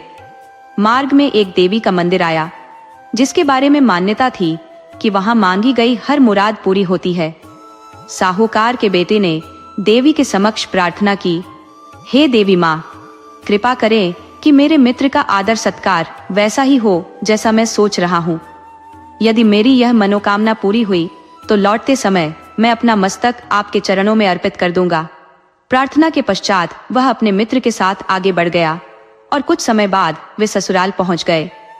ससुराल में साहूकार का परिवार अत्यंत संपन्न और प्रतिष्ठित था, जिनके व्यापार की शाखाएं कई नगरों में फैली थी और विदेशों तक भी उनका कारोबार विस्तारित था। अपनी समृद्धि और उदारता के लिए प्रसिद्ध, उन्होंने अपने दामाद के साथ आए राजकुमार का जिस आदर सत्कार से स्वागत किया, वह राजकुमार के लिए अद्वितीय अनुभव था। राजकुमार ने अपने जीवन में कभी इस प्रकार की आवभगत नहीं देखी थी। 10 दिन ससुराल में व्यतीत करने के पश्चात साहूकार का बेटा अपनी पत्नी को लेकर वापस घर की ओर लौटने लगा। राजकुमार मार्ग भर उस आतिथ्य की प्रशंसा करता रहा, लेकिन साहूकार के बेटे की मनोकामना पूरी हो चुकी थी। जब वे देवी के मंदिर के निकट पहुंचे, जहां साहूकार के बेटे ने मन्नत मांगी थी, तो उसने अपने मित्र से कहा, आप आगे बढ़े, मैं दर्शन करके आता हूँ। राजकुमार ने साथ चलने का आग्रह किया, परंतु साहूकार के बेटे ने निवेदन किया कि उसकी मन्नत केवल एकांत में दर्शन करने की थी। मंदिर में प्रवेश कर साहूकार का बेटा देवी के चरणों में अपना सिर अर्पित कर बलिदान स्वरूप शीश काटकर चढ़ा दिया। राजकुमार ने कुछ समय प्रतीक्षा की, फिर मंदिर में जाकर देखा तो अपने मित्र का शरीर रक्त रंजित पड़ा था। सिर एक ओर गिरा था और धड़ दूसरी ओर। ये दृश्य देख राजकुमार के होश उड़ गए। उसकी आत्मा तक कांप उठी। अब मैं मित्र के परिवार को क्या उत्तर दूंगा? कैसे मैं अकेला लौटकर सच्चाई का सामना कर पाऊंगा? मित्र के बिना लौटने की कल्पना भी उसके लिए असहनीय थी। उस विचार में उलझते हुए राजकुमार ने भी तलवार निकाली और अपनी जीवन लीला समाप्त करने का संकल्प कर लिया। उधर साहूकार के बेटे की पत्नी, जो बाहर प्रतीक्षा कर रही थी, दोनों की अनुपस्थिति से व्याकुल होकर मंदिर के भीतर गई। वहां उसने रक्त रंजित धरातल पर दोनों मित्रों को मृत देखा। उसका हृदय शोक और निराशा से भर गया। अब मैं ससुराल जाकर क्या कहूंगी? बिना पति के जीवन का क्या अर्थ? इस सोच में उसने भी तलवार उठाई और अपने प्राणों का अंत करने का प्रयास किया। तभी देवी मां प्रकट हुई और उसके हाथ को थाम लिया। साहूकार के बेटे की पत्नी ने विनम्रता से प्रार्थना की, हे देवी मां, मुझे भी अपने इन प्रियजनों के साथ इस संसार से मुक्त होने दे। देवी ने उसे सांत्वना दी और कहा, तलवार नीचे रख पुत्री, दोनों के शीश उठाकर उनके धड़ों पर पुनः स्थापित कर दे, मैं इन्हें जीवित कर दूंगी। साहूकार के बेटे की पत्नी ने शीघ्रता से दोनों के सिर उठाए और धड़ों पर रख दिए। देवी मां ने अपनी दिव्य शक्ति से दोनों को जीवन दान दिया और फिर अंतर ध्यान हो गई। हर ओर एक अजीब सी गड़बड़ी हो गई। साहूकार की बहू ने आवेश और खुशी के अतिरेक में साहूकार के पुत्र के धड़ पर साहूकार का सिर लगा दिया और जो कुंवर सा का सिर था उसे साहूकार के बेटे के धड़ पर टान दिया। अब दोनों सोच में पड़ गए, अब यह स्त्री किसकी पत्नी मानी जाए? क्या वह सिर वाले की पत्नी होगी या धड़ वाले की? तभी पलंग बोल उठा, हे राजा विक्रमादित्य, न्याय के लिए आपका नाम प्रसिद्ध है, आप तीनों का न्याय करें। बताइए, ये स्त्री अब किसकी पत्नी होगी? राजा ने गहन विचार के बाद कहा, इसमें क्या सोचने की बात है? वह स्त्री धड़ वाले की पत्नी होगी। ये सुनते ही जो बोली वह क्रोध में भरकर कह उठी, वाह राजा, क्या खूब न्याय करते हो। घर के अधिकार का क्या मतलब? असल में पत्नी तो सिर वाले की होनी चाहिए, धड़ का क्या मूल्य? राजा ने शांत स्वर में उत्तर दिया, तुम्हारा कहना भी सत्य है, चलो ढोलक बजाओ और विवाह की तैयारी करो। राजा ने तब जो बोली के कक्ष में रखे मटके की ओर इशारा करते हुए कहा, हे मटके, पलंग ने तो एक पैर काट दिया, पर रात के 3 पहर अभी शेष है, तो कोई दिलचस्प बात कर जिससे समय का पता न चले।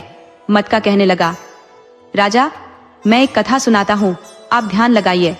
मटका बोला, एक समय की बात है, एक राजा का पुत्र और एक साहूकार का बेटा बाल्यकाल से ही घनिष्ठ मित्र थे। साथ खेलते, साथ खाते और जीते। उनकी बचपन की नासमझी में दोनों ने एक विचित्र वचन कर लिया था, जिसकी पहले शादी होगी उसकी पत्नी पहली रात को अपने मित्र के पास जाएगी। समय बीतता गया और यह बात धुंधली पड़ गई, पर जब साहूकार के पुत्र का विवाह हुआ और उसकी नवविवाहिता सुहाग रात में सज धज कर अपने शयन कक्ष में पहुंची, तो वहां उसका पति मुंह लटकाए बैठा था, उदासी में डूबा। बहू ने उसकी यह दशा देखी तो सौम्यता से बोली, स्वामी, क्या आप मुझसे अप्रसन्न है? क्या मेरे माता पिता ने आपको उपयुक्त आदर नहीं दिया? मैं आपकी सेवा में समर्पित हूँ, आपने मेरा हाथ थामा है, अब मेरे सम्मान का भार आपके कंधों पर है। साहूकार का बेटा बोला, ऐसी बात नहीं है, लेकिन मैं एक गहरे धर्म संकट में हूँ। बचपन की नासमझी में अपने मित्र जो राजकुमार है उससे एक वचन कर बैठा था, न उसे निभा सकता हूँ न तोड़ सकता हूँ। पत्नी ने सहानुभूति से कहा, स्वामी, आपको चिंता करने की आवश्यकता नहीं, जो वचन आपने दिया है उसे निभाने के लिए मैं सहर्ष तैयार हूँ। यह कहकर उसने अपने पति से अनुमति ली और 16 श्रृंगार में सजकर साहस से भरकर राजकुमार के महल की ओर चल पड़ी। रास्ते में कुछ डाकू उसे घेर लेते हैं। उनके इरादे गहनों से लदी इस नव विवाहिता को लूटने के थे। साहूकार की बहू ने उनसे याचना की, मुझे अभी जाने दीजिए, मैं एक महत्वपूर्ण कार्य के लिए जा रही हूँ, लौटकर अपने सारे गहने आपको सौंप दूंगी। ये मेरा वचन है, अभी मुझे बाधित न करें। डाकुओं ने अविश्वास से कहा, तेरे लौटने का क्या भरोसा? यदि लौटी तो सिपाहियों के साथ आएगी। साहूकार की बहू ने दृढ़ता से उत्तर दिया, मैं वचन दे चुकी हूँ और जिस प्रकार अपने पति का वचन निभाने जा रही हूँ उसी प्रकार आपका वचन भी निभाऊंगी। चोरों ने आपस में सलाह मशविरा किया कि देखते हैं यह अपने वचन को निभाती है या नहीं। अगर लौट कर नहीं भी आई तो कोई हानि नहीं, आज लूट का माल नहीं मिला तो क्या हुआ। इसी विश्वास में साहूकार की बहू सजी संवरी राजकुमार के महल की सीढ़ियां चढ़ गई। राजकुमार अपने कक्ष में पलंग पर गहरी नींद में सो रहा था। साहूकार की बहू ने उसके पैर का अंगूठा मरोड़कर उसे जगाया। राजकुमार हड़बड़ाकर उठ गया और उसने देखा कि सामने रात के इस पहर एक रूपवती स्त्री 16 श्रृंगार किए खड़ी है। उसे लगा कि यह कोई स्वप्न है। वह कई बार आंखें मलता रहा और तब बोला, हे देवी, आप कौन है, कहां से आई है और इस अर्धरात्रि में यहाँ आने का क्या उद्देश्य है? साहूकार की बहू ने उत्तर दिया, मैं आपके बाल सखा साहूकार के बेटे की पत्नी हूँ। आपके मित्र के साथ बचपन में किए गए उस वचन को निभाने आई हूँ जिसमें तय हुआ था कि जिसकी पहले शादी होगी वह अपनी पत्नी को पहली रात अपने मित्र के पास भेजेगा। राजकुमार को यह पुरानी बात याद आई तो वह शर्म से भर उठा। उसने कहा, हे देवी, मुझे क्षमा करें, यह सब तो बचपन की नादानी थी। आप तो मेरे लिए मेरी माता तुल्य है। ये कहकर राजकुमार ने अपनी बहन की तरह उसका आशीर्वाद स्वरूप चुनरी उसके सिर पर ओढ़ाई और उसे हीरे मोतियों से भरा एक थाल भेंट में दिया। साहूकार की बहू वापस लौटने लगी। रास्ते में उसे वे चारों चोर मिले जो उसका इंतजार कर रहे थे। उसे देखकर वे एक दूसरे से बोले, अरे, यह तो सच्ची और धर्मनिष्ठा वाली स्त्री निकली। साहूकार की बहू ने उनके पास जाकर हीरों से भरा थाल और अपने गहने उन्हें सौंपने लगी। चोरों को यह देख हैरानी हुई। वे पूछने लगे, पहले यह तो बता, तू गई कहाँ थी और ये कीमती हीरे मोतियों से भरा थाल तुझे किसने दिया? साहूकार की बहू ने संपूर्ण घटना उन्हें विस्तार से सुनाई। उसकी बात सुनकर चोरों की आंखें भीग गई।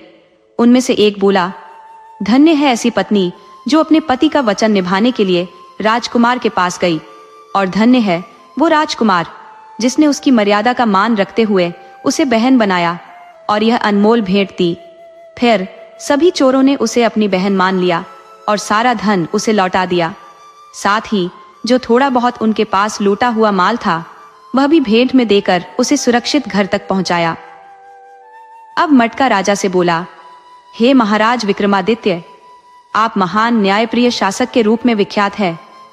इस पूरे प्रसंग में आपकी न्याय दृष्टि कैसी होती, यह भी जानने की इच्छा है।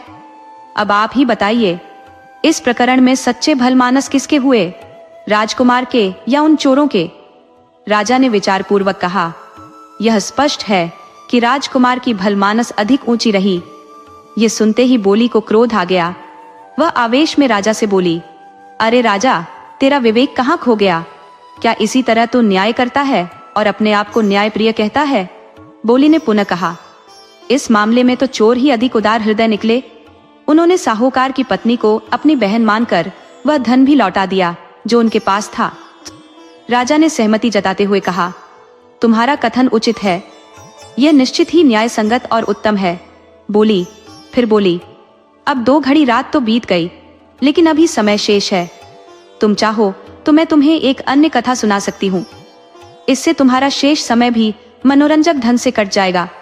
राजा ने सिर हिलाते हुए सहमति दी और बोली ने एक पुरानी कथा का सिलसिला आरंभ किया। उसने कहा, एक गांव में एक ब्राह्मण और साहूकार के पुत्र में घनिष्ठ मित्रता थी। दोनों युवा हुए और विवाह के पश्चात अपनी अपनी पत्नियों को ससुराल से लाने के लिए निकले। दूर तक साथ चलते हुए अंततः उनके मार्ग अलग अलग हुए। अलग होने से पहले दोनों ने यह तय किया कि वापसी में जो पहले पहुंचेगा वह दूसरे का प्रतीक्षा करेगा। साहूकार के पुत्र के साथ एक नाई भी था। ससुराल में पहुंचते ही साहूकार के दामाद को देख एक वृद्धा ने घर की अन्य स्त्रियों से कहा, जमाई के साथ आए नाई का भी स्वागत सत्कार उसी तरह करो जैसे हम जमाई का कर रहे हैं। यदि उसने हमारी आवभगत में कमी देखी तो गांव में हमारी आलोचना करेगा। उसकी अच्छी देखभाल करोगे तो वह हमारी प्रशंसा ही करेगा। बस फिर क्या था, घर की सारी स्त्रियां वृद्धा की बात मानकर उस नाई के स्वागत में जुट गई। जमाई को देखे बिना पहले नाई को बिठाया जाता, खिलाया पिलाया जाता और उसकी हर तरह से सेवा सत्कार की जाती। साहूकार का बेटा यह सब देख बहुत दुखी हुआ कि उसकी पत्नी के मायके में उसे कम तरजीह मिल रही है, जबकि उसके साथ आए नाई का बड़ा सम्मान हो रहा है। यह सोचते हुए उसने जल्दी वापस लौटने का निश्चय किया और ससुराल वालों ने भी उसका मन समझ उसकी पत्नी के संग उसे विदा कर दिया। अब राह में नाई साहूकार के बेटे का मजाक उड़ाते हुए कहता जा रहा था, भाई, ससुराल में तो मानो नाई का ओहदा जमाई से बढ़कर रहा। साहूकार का बेटा इस कटाक्ष से भीतर ही भीतर क्रोधित हो उठा, परंतु नाई अपनी बातों में मग्न था। उसे साहूकार के पुत्र के भावों से कोई सरोकार न था। इसी तरह दोनों का लंबा सफर कटता गया। अंततः साहूकार के बेटे ने अपनी पत्नी पर उपेक्षा का क्रोध निकालते हुए उसे अकेला छोड़ नाई को साथ ले चलने का निर्णय किया। उसने अपनी पत्नी से कहा कि वह नाई के संग ही ससुराल वापस जा रही है, और इस अप्रत्याशित बात पर उसकी पत्नी अत्यंत आहत हुई। उसने निराशा से अपना रथ मायके की दिशा में मोड़ दिया, किंतु मार्ग भटकते हुए वह किसी अनजाने नगर जा पहुंची। उस नगर में प्रवेश करते ही उसे एक बागान मालिक का घर मिला। साहूकार की पुत्रवधू ने बागान मालिक की पत्नी को कुछ धन देकर आग्रह किया कि उसे कुछ समय वहां आश्रय दे। वह बागान की मालकिन थी, जो प्रतिदिन फूलों की मालाएं बनाकर राजमहल में भेजती थी। साहूकार की पुत्रवधू ने बाग के सुगंधित फूलों से नए नए गजरे और सुंदर मालाएं बनाकर उन्हें राजमहल भेजने का सुझाव दिया। कुछ समय पश्चात राजा ने मालन से पूछा, आजकल इन गजरे और मालाओं में इतनी कलात्मकता कौन ला रहा है? तुम्हारे काम में ऐसा कौशल तो पहले कभी देखा नहीं गया। मालन ने नम्रता से उत्तर दिया, महाराज, मेरे यहाँ एक अतिथि आई है जो अतुलनीय कौशल की धनी है। ये अद्वितीय रचनाएं उन्हीं की कारीगरी है। यह सुन राजा ने आदेश दिया कि उस प्रतिभाशाली स्त्री को दरबार में प्रस्तुत किया जाए। साहूकार की पुत्रवधू ने बार बार दरबार में न जाने का आग्रह किया, किंतु राजा के आदेश को टालना असंभव था। जब वह महल में हाजिर हुई तो उसकी अनुपम सौंदर्य और शालीनता ने राजा को मंत्रमुग्ध कर दिया। ऐसी रूप सी स्त्री उसके महल में पहले कभी न देखी गई थी। राजा ने उसे महल में रखने का आदेश दिया। साहूकार की पुत्रवधू ने राजा से याचना की, राजन, नगर के स्वामी होने के नाते आप मेरे पिता तुल्य हैं। मुझ पर ऐसी दृष्टि न डालें, कृपया मुझे सम्मान सहित छोड़ दे। किंतु राजा अपनी आकांक्षा से पीछे न हटा। तब साहूकार की पुत्रवधू ने 6 माह का समय सोचने के लिए मांगा, जो राजा ने उसे दे दिया। राजा ने उसे नगर के बाहरी छोर पर एक एकांत महल में ठहराया। वह महल के झरोखे से राहगीरों को देखती रहती, ये आस लिए कि कोई परिचित या परिवार का व्यक्ति वहां से गुजरे और उसे संदेश भेजने का अवसर मिल सके। उधर मार्ग पर ब्राह्मण का पुत्र अपने मित्र साहूकार की प्रतीक्षा कर रहा था। जब उसने साहूकार को अकेले आते देखा तो हैरान हो गया। पास आते ही उसने साहूकार के बेटे से उसकी पत्नी के बारे में पूछा। साहूकार के बेटे ने उसे पूरी घटना सुनाई। ये सुनते ही ब्राह्मण के पुत्र ने साहूकार के बेटे को खूब फटकारा, अरे बावले, नाई के कारण यदि सत्कार में अधिक आदर हो गया तो इसमें तुम्हारी पत्नी की क्या गलती? ऐसे भला कोई अपनी पत्नी को छोड़ता है? चलो उसे वापस ले आओ। दोनों ने पत्नी की खोज में यात्रा की और उसी नगर पहुंच गए जहां साहूकार की पत्नी ठहरी हुई थी। उसने महल के झरोखे से अपने पति और उसके मित्र को देखा और तत्काल एक सेवक को भेजकर उन्हें बुलाया। वहां पहुंचकर ब्राह्मण के पुत्र ने साहूकार और उसकी पत्नी के बीच सुलह करवाई। इस बात की भनक राजा को भी लग गई और उसने अनुमति दे दी कि साहूकार अपनी पत्नी को लेकर लौट सकता है। इस प्रकार साहूकार अपनी पत्नी को लेकर घर लौट आया। कहानी समाप्त करने के बाद खिड़की ने राजा से पूछा, राजन, आपकी न्यायप्रियता की ख्याति 7 समंदर पार और तीनों लोकों में गूंजती है। तो बताइए, इस कथा में सबसे भलमानस कौन है? किसकी सोच अधिक ऊंची है, साहूकार की या उसकी धर्मपत्नी की? राजा बोले, यह तो स्पष्ट है कि भलमानस साहूकार का पुत्र है, जिसने अपनी छोड़ी हुई पत्नी को फिर से अपनाया। राजा का यह निर्णय सुनते ही चोली क्रोधित हो उठी। उसने उसे फटकारते हुए कहा, अरे अधर्मी राजा, क्या इसी तरह न्याय करके तुमने यश अर्जित किया है? साहूकार के पुत्र में कौन सी भलमानसी है? असली भलमानस तो उसकी पत्नी है, जो निर्दोष होने पर भी त्याग दी गई, परंतु रानी बनने के अवसर पर भी अपने पति धर्म का पालन किया। धन्य है ऐसी नारियां। राजा ने चोली के विचारों को मान्यता दी और कहा, जो चोली बोली है वही न्याय है, वही सत्य है। इसके बाद नगाड़ों पर 3 बार प्रहार किया गया और चौथी बार राजा विक्रमादित्य ने चोली को बोलने पर विवश कर दिया। अब चोली ने ठान लिया कि चौथी बार वह भूल से भी नहीं बोलेगी। राजा ने उसकी हार को स्वीकार किया और इस प्रकार 3 बार बोल बुलवाकर राजा विक्रमादित्य ने अपनी चतुराई से विजय पाई। अब चौथे पहर की बात। राजा, बताओ ये कैसे कटे हारने का। राजा, मैं एक कहानी सुनाता हूँ, तुम सहमति में सिर हिलाना। हार ने कहा, एक बार एक ब्राह्मण, एक सुनार, एक दर्जी और एक बढ़ई, चारों घनिष्ठ मित्र थे। एक दिन चारों ने परामर्श किया और रोजगार की तलाश में किसी प्रदेश जाने का निर्णय लिया। यात्रा के दौरान एक दिन वे रात बिताने के लिए एक स्थान पर ठहरे। वहां उन्होंने तय किया कि रात के अंधेरे में यदि कोई उनके सामान पर नजर डाले तो। अतः पहरे की योजना बनाई। एक एक कर बारी से चारों पहरा देंगे, जबकि 3 विश्राम करेंगे। पहला पहरा बढ़ई ने लिया। थका हुआ था, पर नींद कैसे आ सकती थी। जागते रहने के लिए उसने मुंह पर पानी के छींटे मारे। इधर उधर नजर दौड़ाई तो एक लकड़ी का टुकड़ा पड़ा देखा। मन बहलाने के लिए उसने अपने औजार से उस टुकड़े को तराश कर एक पुतली का रूप दे दिया। यहाँ तक ही नहीं, उसने उस पुतली के हाथों में चूड़ियां भी पहना दी। पहला पहर समाप्त होते ही अब पहरे पर दर्जी की बारी आई। उसने उठकर अपने हाथ मुंह धोए और चारों ओर नजर घुमाई। उसे बढ़ई द्वारा बनाई गई पुतली नजर आई। समय बिताने के लिए उसने अपने सुई धागे से उस पुतली के लिए सुंदर कपड़े सिलकर पहना दिए। दूसरा पहर भी यूं समाप्त हो गया। अब तीसरे पहर के पहरे के लिए सुनार उठा। उसने अपने हाथ मुंह धोए और पहरा देने बैठा, पर उसकी नजर भी उस कपड़े पहने पुतली पर पड़ी जो नायाब लग रही थी। उसने सोचा, क्यों न इसे आभूषणों से और भी सजीव बनाऊं, और उसने अपने औजार निकालकर एक एक कर सुंदर गहने बना दिए और उस पुतली को पहना दिए। अब तीसरा पहर भी समाप्त होने को था।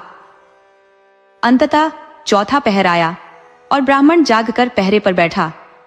थोड़ी देर बाद उसकी नजर भी उस सजी धजी गहनों से सुसज्जित पुतली पर पड़ी और उसके मन में विचार आया। एक बार वह दृष्टि लकड़ी की उस पुतली पर पड़ी। ब्राह्मण ने उसे उठाकर मंत्रों का उच्चारण करते हुए उसमें प्राण संचारित किए। पलक झपकते ही वह पुतली एक मोहक स्त्री में परिवर्तित हो गई। विलक्षण वस्त्र, चूड़ियों से सजे हाथ और श्रृंगार से सुशोभित। सूरज उगते ही विवाद ने जन्म लिया। चारों साथी इस नारी पर अपना अधिकार जताने लगे। एक कहता, ये मेरी पत्नी बनेगी। दूसरा कहता, इस पर तो मेरा हक है। तीसरा और चौथा भी अपने अपने तर्कों के साथ प्रतिद्वंद्विता में उतर गए। तब हार ने राजा विक्रमादित्य की ओर देखा और कहा, हे न्यायप्रिय राजन, आपके न्याय का यश तो संपूर्ण धरा पर गूंजता है। बताइए, इस स्त्री का सच्चा अधिकार किसका है। राजा विचारमग्न हुए और बोले, यह तो सहज निर्णय है। क्योंकि ब्राह्मण ने उसमें प्राणों का संचार किया, वही इसका वास्तविक स्वामी है। इतना सुनते ही चो बोली क्रोध से मुखरित हुई और बोली, राजा, तुम्हारे इस न्याय में अंधकार है। जिसने प्राण डाले वह पिता हुआ, लेकिन अधिकार उसी का होता है जिसने उसके हाथों में चूड़ियां पहनाई। इस प्रकार बढ़ई का उस पर अधिकार है। राजा ने गहनता से उत्तर दिया, सचमुच। चो बोली, आपका न्याय सटीक है। तुरंत ढोल पर 4 बार शक्तिपूर्ण प्रहार हुए, मानो निर्णय की घोषणा हो रही हो। चो बोली चारों पहरों में पराजित हो चुकी थी और विक्रमादित्य की विजय का जय घोष हुआ। दोनों का विवाह संपन्न हुआ। विजय का सम्मान देते हुए चो बोली ने सभी विजेताओं को स्वतंत्र कर उनके अधिकार उन्हें लौटा दिए। अंततः चो बोली ने राजा विक्रमादित्य के साथ परिणय सूत्र में बंधकर राजमहल में कदम रखा।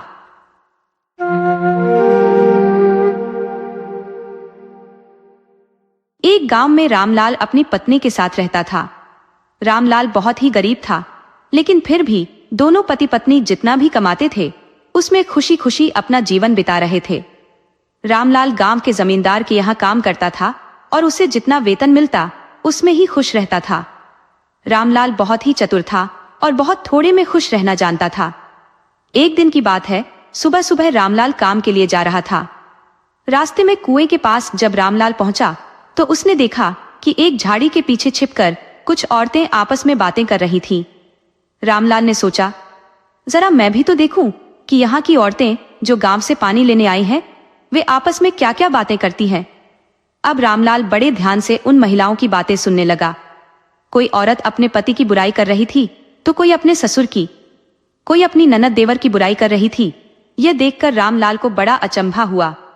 उसने सोचा, मुझे क्या लेना देना इन महिलाओं की बातों से, मुझे तो अपने काम पर जाना है। और वह अपनी राह पकड़कर अपने काम पर चला गया।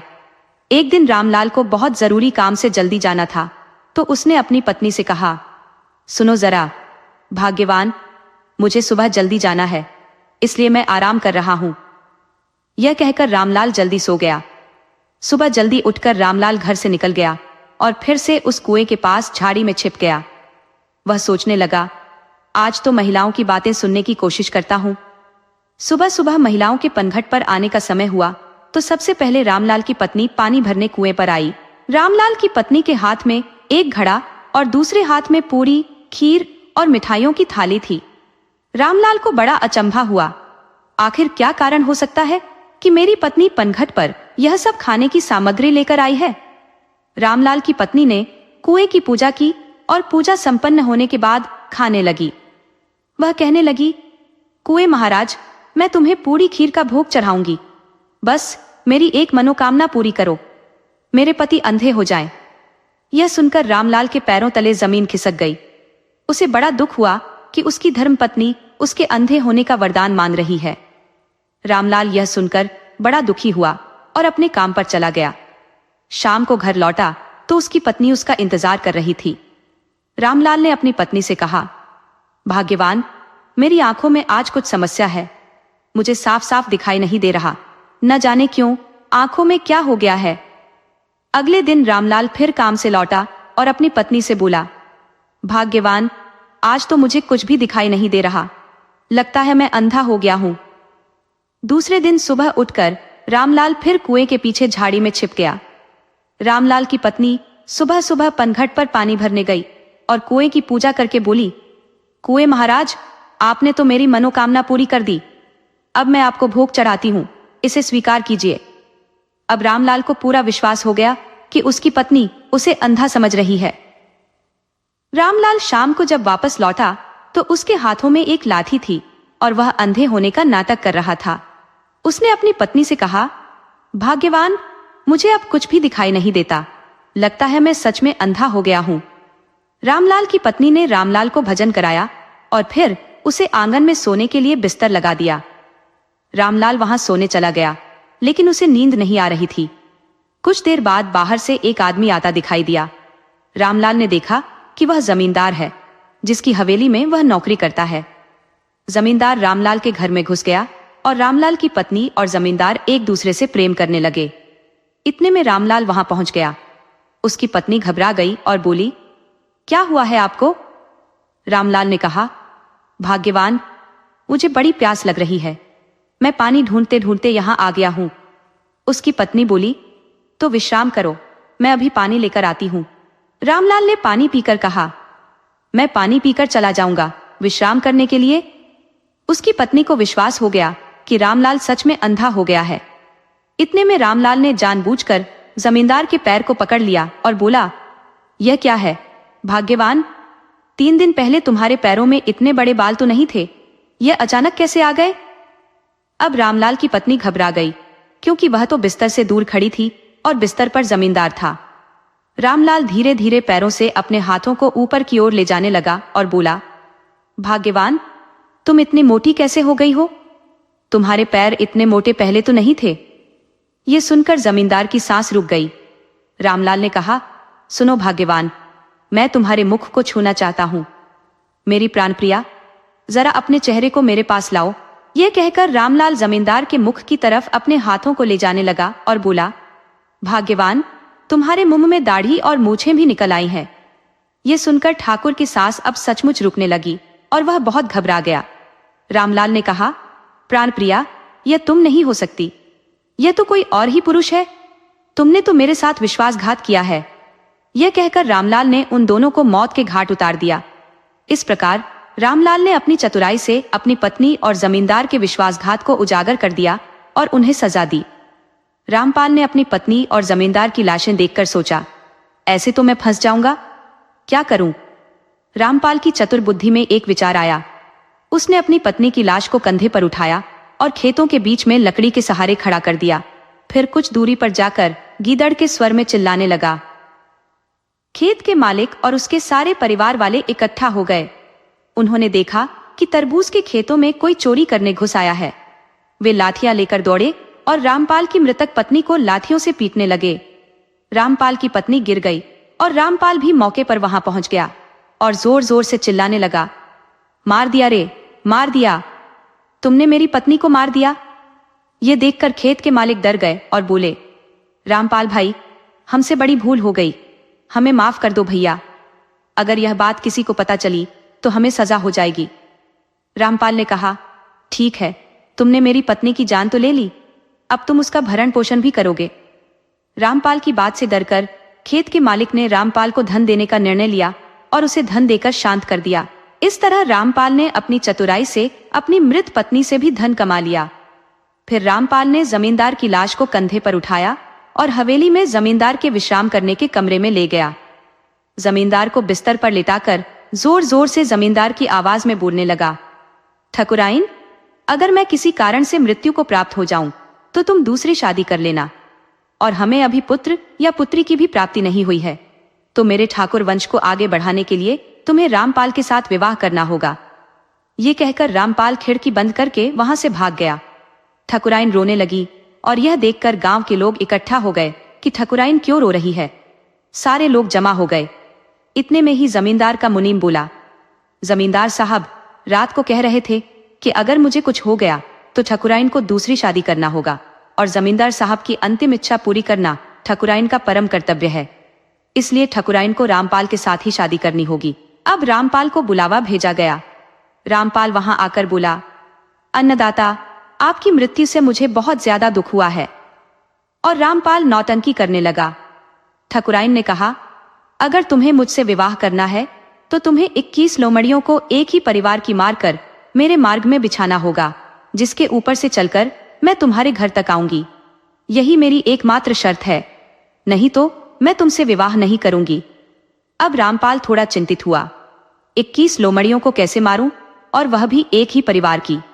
जैसा कि आप जानते हैं, लोमड़ी बहुत चतुर प्राणियों में से एक होती है। रामपाल चतुराई से लोमड़ियों का शिकार करने के लिए जंगल में निकल पड़ा। उसने जंगल में एक खड्डा खोदना शुरू किया। खड्डा खोदते खोदते काफी अंदर चला गया। इतने में 21 लोमड़ियों का झुंड उधर से आ रहा था भोजन की तलाश में।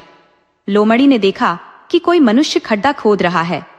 उनमें से एक चतुर लोमड़ी ने रामपाल से पूछा, तुम खड्डा क्यों खोद रहे हो भाई? रामपाल ने बड़ी मीठी आवाज में कहा, अभी अभी मुझे पता चला है कि आसमान गिरने वाला है, सब आसमान के नीचे दबकर मर जाएंगे, लेकिन अगर मैं खड्डे के अंदर रहूंगा तो मैं बच जाऊंगा। ये सुनकर लोमड़ियों में हड़कंप मच गया। लोमड़ी बोली, भैया, हमें भी बचा लो, वरना हम भी मर जाएंगे। रामपाल ने कहा, जरूर बचाऊंगा, परंतु इसके लिए तुम सबको खड्डे में छिपाना होगा। लोमड़ी रामपाल की बात मान गई और खड्डे में एक एक करके घुस गई। अब रामपाल के पास 21 लोमड़ियां थी, और वह भी एक ही परिवार की। रामपाल ने दूर जाकर लोमड़ियों को छुपाने के बाद एक बड़ा सा पत्थर खड्डे में फेंका। उससे आवाज आई, धड़ाम। लोमड़ी समझी कि आसमान गिर गया है, परंतु किसी दूसरी जगह। लोमड़ी बोली, भैया, हमें बाहर निकालो। रामपाल बोला, ठीक है, मैं अभी तुम्हें बाहर निकालता हूं। फिर रामपाल ने एक रस्सी बनाई और उसे ठीक फांसी के फंदे की तरह तैयार कर दिया। रामपाल ने लोमड़ियों से कहा, एक एक करके अपनी गर्दन पर रस्सी फंसा लो और मैं तुम्हें ऊपर खींचूंगा। यह कहकर रामपाल ने बड़ी चतुराई से 20 लोमड़ियों को ऊपर खींच लिया, परंतु उनमें एक लोमड़ी बहुत चतुर थी। वह एक आंख से कानी थी, परंतु बहुत ही बुद्धिमान थी। उसने विचार किया कि अभी तक इस मनुष्य ने मेरे सभी साथियों को बाहर निकाला है, परंतु मेरा एक भी साथी मुझे देखने वापस खड्डे की तरफ नहीं आया। इसका मतलब है दाल में कुछ काला है। यह सोचकर चतुर लोमड़ी ने बड़ी चतुराई से अपने गले में रस्सी फंसाई, परंतु गले से थोड़ी सी दूरी पर, ताकि वह मरे नहीं। इतने में चतुर लोमड़ी ने मरने का नाटक किया। रामपाल बहुत खुश हुआ और कहने लगा, 21 लोमड़ियों का शिकार करके बहुत आनंद आया। यह कहकर जैसे ही रामपाल ने लोमड़ी के गले से रस्सी निकालने की कोशिश की, चतुर लोमड़ी उठकर भाग गई। रामपाल को बड़ा दुख हुआ कि उसकी सारी मेहनत पर पानी फिर गया। परंतु रामपाल ने उसे लोमड़ी को जाते हुए कहा, मैं तुझे इतनी आसानी से नहीं छोड़ूंगा। और रामपाल दूसरा उपाय ढूंढने लगा। रामपाल हार मानने वालों में से नहीं था। उसने श्मशान घाट में जाकर सफेद कफन पहनकर धूप में सोने का नाटक किया। इतने में वही चतुर लोमड़ी अपने परिवार के साथ वहां से गुजर रही थी। चतुर लोमड़ी का पति बोला, देखो आज तो पेट भरकर भोजन मिलेगा। वहां एक व्यक्ति निर्जीव पड़ा था, क्यों ना हम उसे अपना आहार बना लें। यह सुनकर चालाक लोमड़ी बोली, यह वही कुटिल इंसान है जिसने मेरे पूरे परिवार को नष्ट कर दिया था। परंतु लोमड़ी का जो पति था और उनके बच्चे, वे सभी उसे खाने लगे और बोले, तुम निरर्थक बातें करती हो, हाथ में आया भोजन भला कोई छोड़ता है। यह कहकर लोमड़ी का पति उस आदमी के पास गया और बोला, यह मर चुका है। चतुर लोमड़ी भी अपने पति के साथ उस आदमी के पास आई और बोली, यह मर चुका है, देखो यह कोई हरकत नहीं कर रहा। उसका पति बोला, यह मर चुका है, देखो यह बिल्कुल भी नहीं हिल रहा। यह सुनकर वह आदमी पत्थर की तरह बन गया और उसने सांस भी रोक ली। अब उस आदमी को चालाक लोमड़ी की प्रतीक्षा थी, परंतु लोमड़ी ने कहा, मुझे अभी भी यकीन नहीं हो रहा। तभी लोमड़ी का पति बोला, अरे मैं इसके अंगूठे को दांतों से काटकर देखता हूं। उसने ऐसा किया और उस आदमी ने दर्द सह लिया पर हिला नहीं। अब लोमड़ी और उसके पति को पूर्ण विश्वास हो गया कि यह आदमी सच में मरा हुआ है। लोमड़ी का पति अपनी पत्नी से बोला, देखो मैं इसे सिर की ओर से खाऊंगा और तुम पैरों की ओर से। जैसे ही लोमड़ी का पति उस आदमी के सिर के पास पहुंचा, वह आदमी अचानक जाग गया और उसे पकड़कर मार दिया। यह देखकर चालाक लोमड़ी अपने बच्चों के साथ भाग गई। अब उस आदमी ने 11 लोमड़ियों को अपने मार्ग में भेजा और अपने घर पहुंचा। वहां उसने ठकुराइन से विवाह कर लिया और धनी बन गया। अब उसके पास हवेली, जमीन और अपार धन संपत्ति थी। वह ठकुराइन के साथ सुखद जीवन बिताने लगा।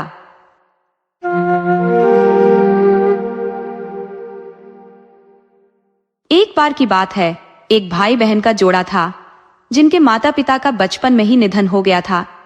बहन बचपन से ही धार्मिक प्रवृत्ति की थी, उसकी मां की तरह। वह हर रोज पूजा पाठ करती और शान माता का गुणगान करती। जहां भी कोई धार्मिक आयोजन होता, वह वहां उपस्थित रहती। अब आप सोच रहे होंगे कि जो बच्चे अनाथ हो गए थे, उनका पालन पोषण किसने किया होगा। उनके चाचा चाची ने कुछ समय तक उनकी देखभाल की, पर जब वे थोड़े बड़े हुए तो चाचा चाची ने भी उनका साथ छोड़ दिया। अब भाई बहन अकेले रहने लगे। भाई जैसे तैसे काम करता और बहन उसी से गुजारा करती। वक्त धीरे धीरे बीतता गया। दोनों बड़े होते गए और अपने जिंदगी की गाड़ी किसी तरह खींचने लगे। भाई मेहनत करके पैसे कमाता और बहन घर संभालती। समय के साथ भाई शादी के लायक हो गया। उसके रिश्तेदारों और पड़ोसियों ने कहना शुरू किया कि अब उसकी शादी कर देनी चाहिए। सबका मानना था कि अगर घर में बहू आ जाएगी तो सहारा हो जाएगा। बेटी तो कल को अपने घर चली जाएगी, पर बेटा घर बसाएगा। भाई ने भी अपनी बहन और बाकी घर वालों की बात मान ली और उसके लिए एक लड़की देखकर उसकी शादी कर दी गई। शादी के बाद उसकी पत्नी घर में आई, लेकिन वह अपनी ननद को बिल्कुल भी पसंद नहीं करती थी। हालांकि भाई बहन का आपसी प्यार बहुत गहरा था। बचपन से ही वे एक दूसरे के बिना नहीं रहते थे, मगर भाभी को यह रिश्ता अखरता था। वह अपनी ननद को देखकर जलन महसूस करती और उसका पूजा पाठ करना उसे बिल्कुल नहीं भाता था। ननद यानी उसकी देवरानी घर का सारा काम संभालती और भाभी को आदर सम्मान देती, मगर भाभी उसे ताने मारती और ननद यह सब कुछ अपने भाई को नहीं बताती थी। समय बीतता गया और अब बहन भी शादी के लायक हो गई। घर वाले उसके लिए भी रिश्ता देखने लगे, लेकिन भाभी के मन में कुछ और ही था। वह अंदर से अपनी ननद को पसंद नहीं करती थी और चाहती थी कि उसकी शादी किसी अच्छे घर में न हो। भाभी ने धीरे धीरे अपने पति को भी अपने वश में कर लिया। वह जैसा कहती भाई वैसा ही करता। बहन को यह देखकर बहुत दुख होता कि उसका भाई भी बदल गया, पर वह इसे अपनी किस्मत मानकर सहन करती रही। जब बहन के लिए एक रिश्ता आया तो भाभी ने कहा, इसकी शादी ऐसे घर में करो जहां कुछ भी न हो। मैं तो इसके लिए एक भी पैसा खर्च नहीं करूंगी, न बारात खिलाऊंगी न शादी का जोड़ा दूंगी। वहां से एक गरीब विधवा थी जो भीख मांगकर अपना गुजारा करती थी। उसे अपने बेटे की शादी करनी थी और जब उसे पता चला कि इस घर से दहेज या कोई और मान नहीं होगी तो वह खुश हो गई। भाभी को भी संतोष हुआ कि उसे कुछ खर्च नहीं करना पड़ेगा। शादी हुई और वह बहन जो अब बहू बन गई थी उस गरीब घर में आ गई। उसकी सास भीख मांगती थी और पति चोरी करता था। बहन ने जब यह देखा तो उसे बहुत दुख हुआ कि उसके भाई भाभी ने उसके साथ ऐसा व्यवहार किया, लेकिन उसने इसे अपनी नियति मानकर स्वीकार कर लिया। उसकी सास मजबूरी में भीख मांगती थी क्योंकि उसका बेटा निकम्मा था और कुछ काम नहीं करता था। वह जहां भी कोई कीमती चीज देखता चुरा लाता। उसकी माँ उसे किसी तरह समझा बुझाकर उन चीजों को वापस कर देती थी, लेकिन बेटे का बर्ताव बदलने का नाम नहीं लेता था। अब बहन उस घर में रहते हुए अपनी सास की मदद करती और घर के कामकाज संभालने लगी। उसने मन में ठान लिया कि चाहे कितनी भी मुश्किलें आए, वह इस हालात से हार नहीं मानेगी। कितनी भी कठोर हो, माँ कभी अपने बच्चे को गलत राह पर नहीं चलाती। जैसे उस बुढ़िया ने भी अपने बेटे को चोरी करना नहीं सिखाया, पर बेटे की आदत बिगड़ चुकी थी। उसकी नई नवेली बहू ने आते ही सबसे पहले अपनी सास से कहा, मां जी, अब भीख मांगना बंद करो। बुढ़िया ने कहा, अगर मैं भीख नहीं मांगूंगी तो क्या खाएंगे? हम लोग तो भूखे मर जाएंगे। बहू ने समझाया, नहीं मां जी, जैसे मैं कहती हूं वैसे कीजिए। 2 दिन तक बुढ़िया भीख मांगने नहीं गई, जिससे घर में अन्न का दाना तक न बचा। बेटे को यह देखकर गुस्सा आया और वह माँ और पत्नी दोनों पर चिल्लाने लगा, भीख नहीं मांगेगी तो घर का खर्चा कैसे चलेगा? हम क्या खाएंगे? उसकी पत्नी ने फिर समझाया, मां जी, अब भीख मांगने की जरूरत नहीं है। वह अपने पति से भी बोली, चोरी करना छोड़ दो, लेकिन पति उसकी बातों को नजरअंदाज करता रहा। धीरे धीरे पति ने भी उसकी बात मान ली और चोरी करना छोड़ दिया। बहू ने फिर कहा, मां जी की उम्र हो गई है, काम नहीं कर सकती, आप जाइए, जो भी काम मिले कर लीजिए। पति बोला, मुझे तो कोई काम आता ही नहीं है। बहू ने कहा, आप सीख लेंगे। कुछ दिन तक उसे कोई काम नहीं मिला और भूख से परेशान हो गया। 2 दिन से पेट में अन्न का दाना नहीं गया था। तब उसने हाथ जोड़कर माता रानी से प्रार्थना की। उसी समय उसकी सास कहीं से भीख मांगकर खाना लाई और घर में बना दिया। बहू ने गुस्से से कहा, मां जी, हम क्या 1-2 दिन भूखे नहीं रह सकते? आपने भीख मांगी और खाना बना दिया। सास ने ममता से कहा, मां की ममता ऐसी होती है, खुद चाहे भूखी रह जाए पर अपने बच्चों को भूखा नहीं रख सकती, चाहे इसके लिए भीख ही क्यों ना मांगनी पड़े। यह सुनकर बहू की आंखें नम हो गई। वे दोनों बातें कर रही थी, तभी एक गाय उनके दरवाजे पर आई और गोबर कर दिया। बहू ने फौरन उस गोबर को उठाया और कंडे थापने लगी। तभी उसके मन में ख्याल आया कि क्यों ना अपने पति से कहूं कि वह गांव में जिनके पास भैंस और गाय है उन्हें चराने ले जाए और बदले में वे उसे कुछ पैसे देंगे। पति मान गया। वह भैंस चराने जाने लगा और जो भी गाय या भैंस गोबर करती, बहू उस गोबर से कंडे बनाकर बेचने लगी। धीरे धीरे उनका यही कारोबार जम गया। कंडे खूब बिकने लगे। फिर उन्होंने एक गाय खरीदी, फिर दूसरी और फिर धीरे धीरे कई जानवर। अब वे दूध और मक्खन भी बेचने लगे। उनका कारोबार चल पड़ा और उन्होंने अपनी झोपड़ी की जगह पक्का मकान बनवाया। कई साल बीत गए। एक दिन बहू का भाई उनसे मिलने आया। उसने देखा कि उसका पुराना घर अब एक शानदार मकान बन चुका है और उनका कारोबार भी बहुत अच्छा चल रहा है। उसे यह देखकर हैरानी हुई कि जिस बहन की शादी उसने एक गरीब घर में करवाई थी, वह अब अमीर हो गई है। वह अपनी पत्नी के पास गया और उसे बताया। पत्नी जल भुनकर राख हो गई। वह अपनी पत्नी के साथ बहन के घर गया और बोला, देखो मेरी बहन ने कितनी मेहनत की है।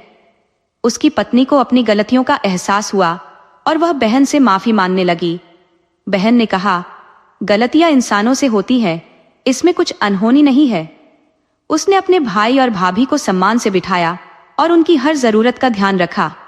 भाभी को बहुत शर्मिंदगी महसूस हुई और उसने बहन के सामने सिर झुका दिया। इसके बाद बहन ने भाई भाभी से कहा, तुम लोग यहीं रहो, सब ठीक हो जाएगा।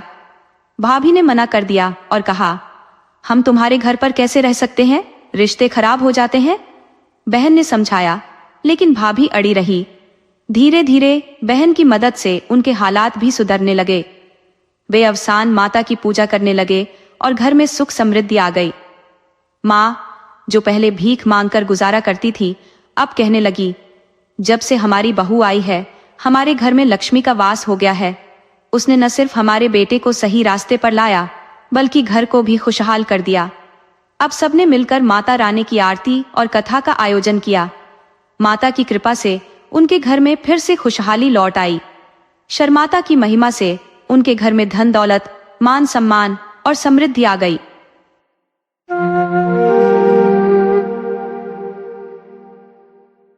एक छोटे से गांव में एक अत्यंत समृद्ध और दानशील सेठ निवास करता था।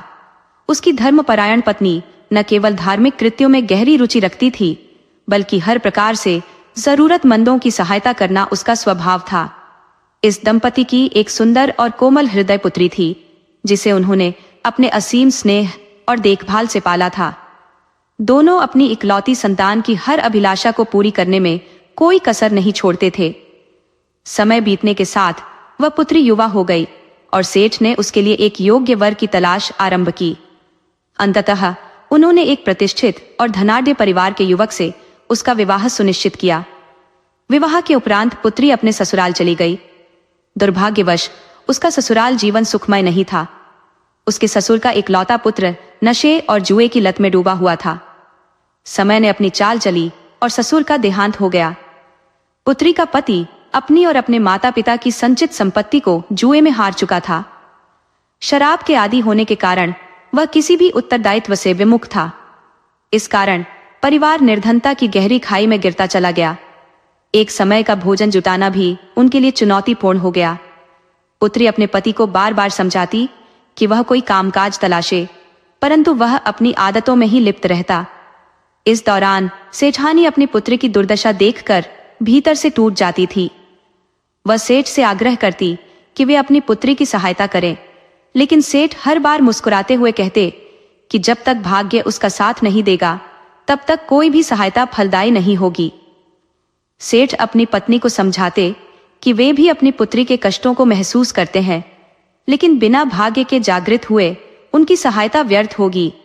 उनका मानना था कि जीवन में सुख और दुख का संतुलन अनिवार्य है और पुत्री को अपने हालात स्वयं सुधारने होंगे। यद्यपि दानशीलता उनके स्वभाव का अंग थी, परंतु उन्होंने अपनी पुत्री को अपने भाग्य के भरोसे छोड़ दिया। एक दिन सेठ और सेठानी के दामाद उनके पास पहुंचे। उनके साथ उनकी पुत्री भी थी। वह अपनी मां के समक्ष आते ही फफक कर रो पड़ी। सेठ ने उसे स्नेहपूर्वक सांत्वना देते हुए कहा, बेटी, अश्रु मत बहाओ। जब तुम्हारा भाग्य अनुकूल होगा, तब तुम्हें किसी भी प्रकार की सहायता की आवश्यकता नहीं पड़ेगी। तब भी सेठ अपनी पत्नी से कहता है, जब बेटी को विदा करो तो उन्हें 2 बोरी गेहूं दे देना। सेठानी ने मन ही मन योजना बनाई कि वह जल्दी से बूंदी के लड्डू तैयार करे और उनमें सोने के सिक्के छुपा दे, जिससे उनकी बेटी और दामाद की थोड़ी सहायता हो सके और उनके कठिन दिन कुछ आसान हो जाए। जैसे ही सेठ घर से बाहर गया, सेठानी ने जल्दबाजी में बूंदी के लड्डू बनाए और उनमें सोने के सिक्के छिपा दिए। फिर उसने अपनी बेटी और दामाद को 2 बोरी गेहूं और वे लड्डू देकर तांगा मंगवाया और उन्हें ससुराल के लिए विदा कर दिया। उसने दामाद से कहा, इन लड्डुओं को जरूर खा लेना।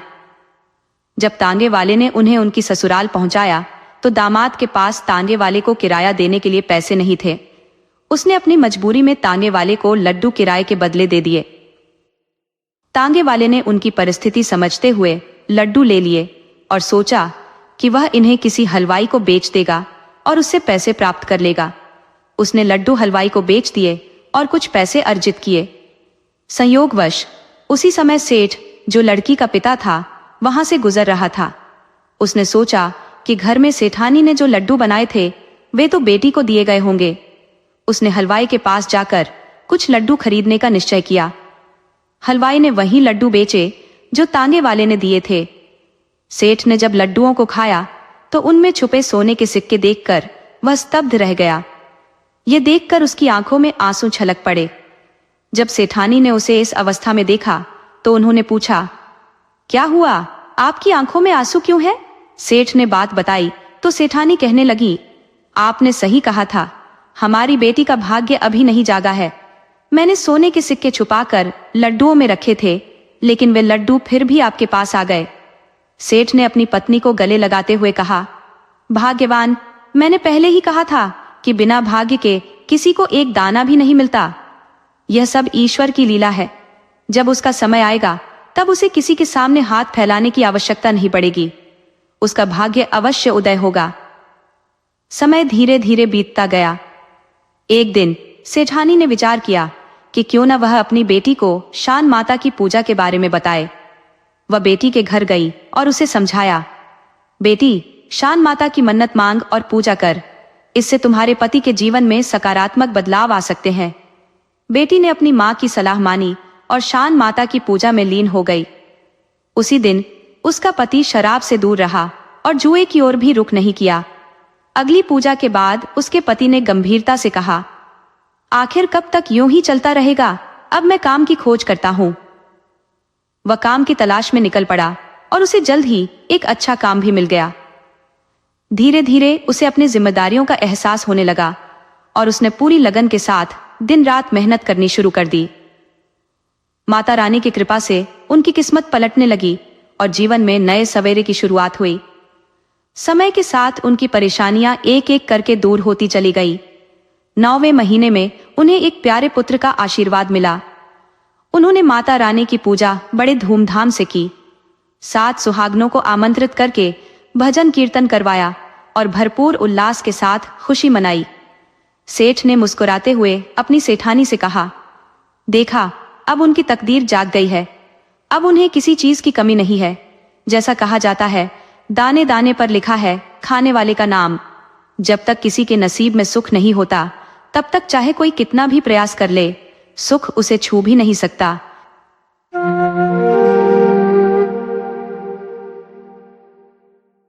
दोस्तों, आपको कहानी कैसी लगी? अपने सुझाव कमेंट करना न भूले।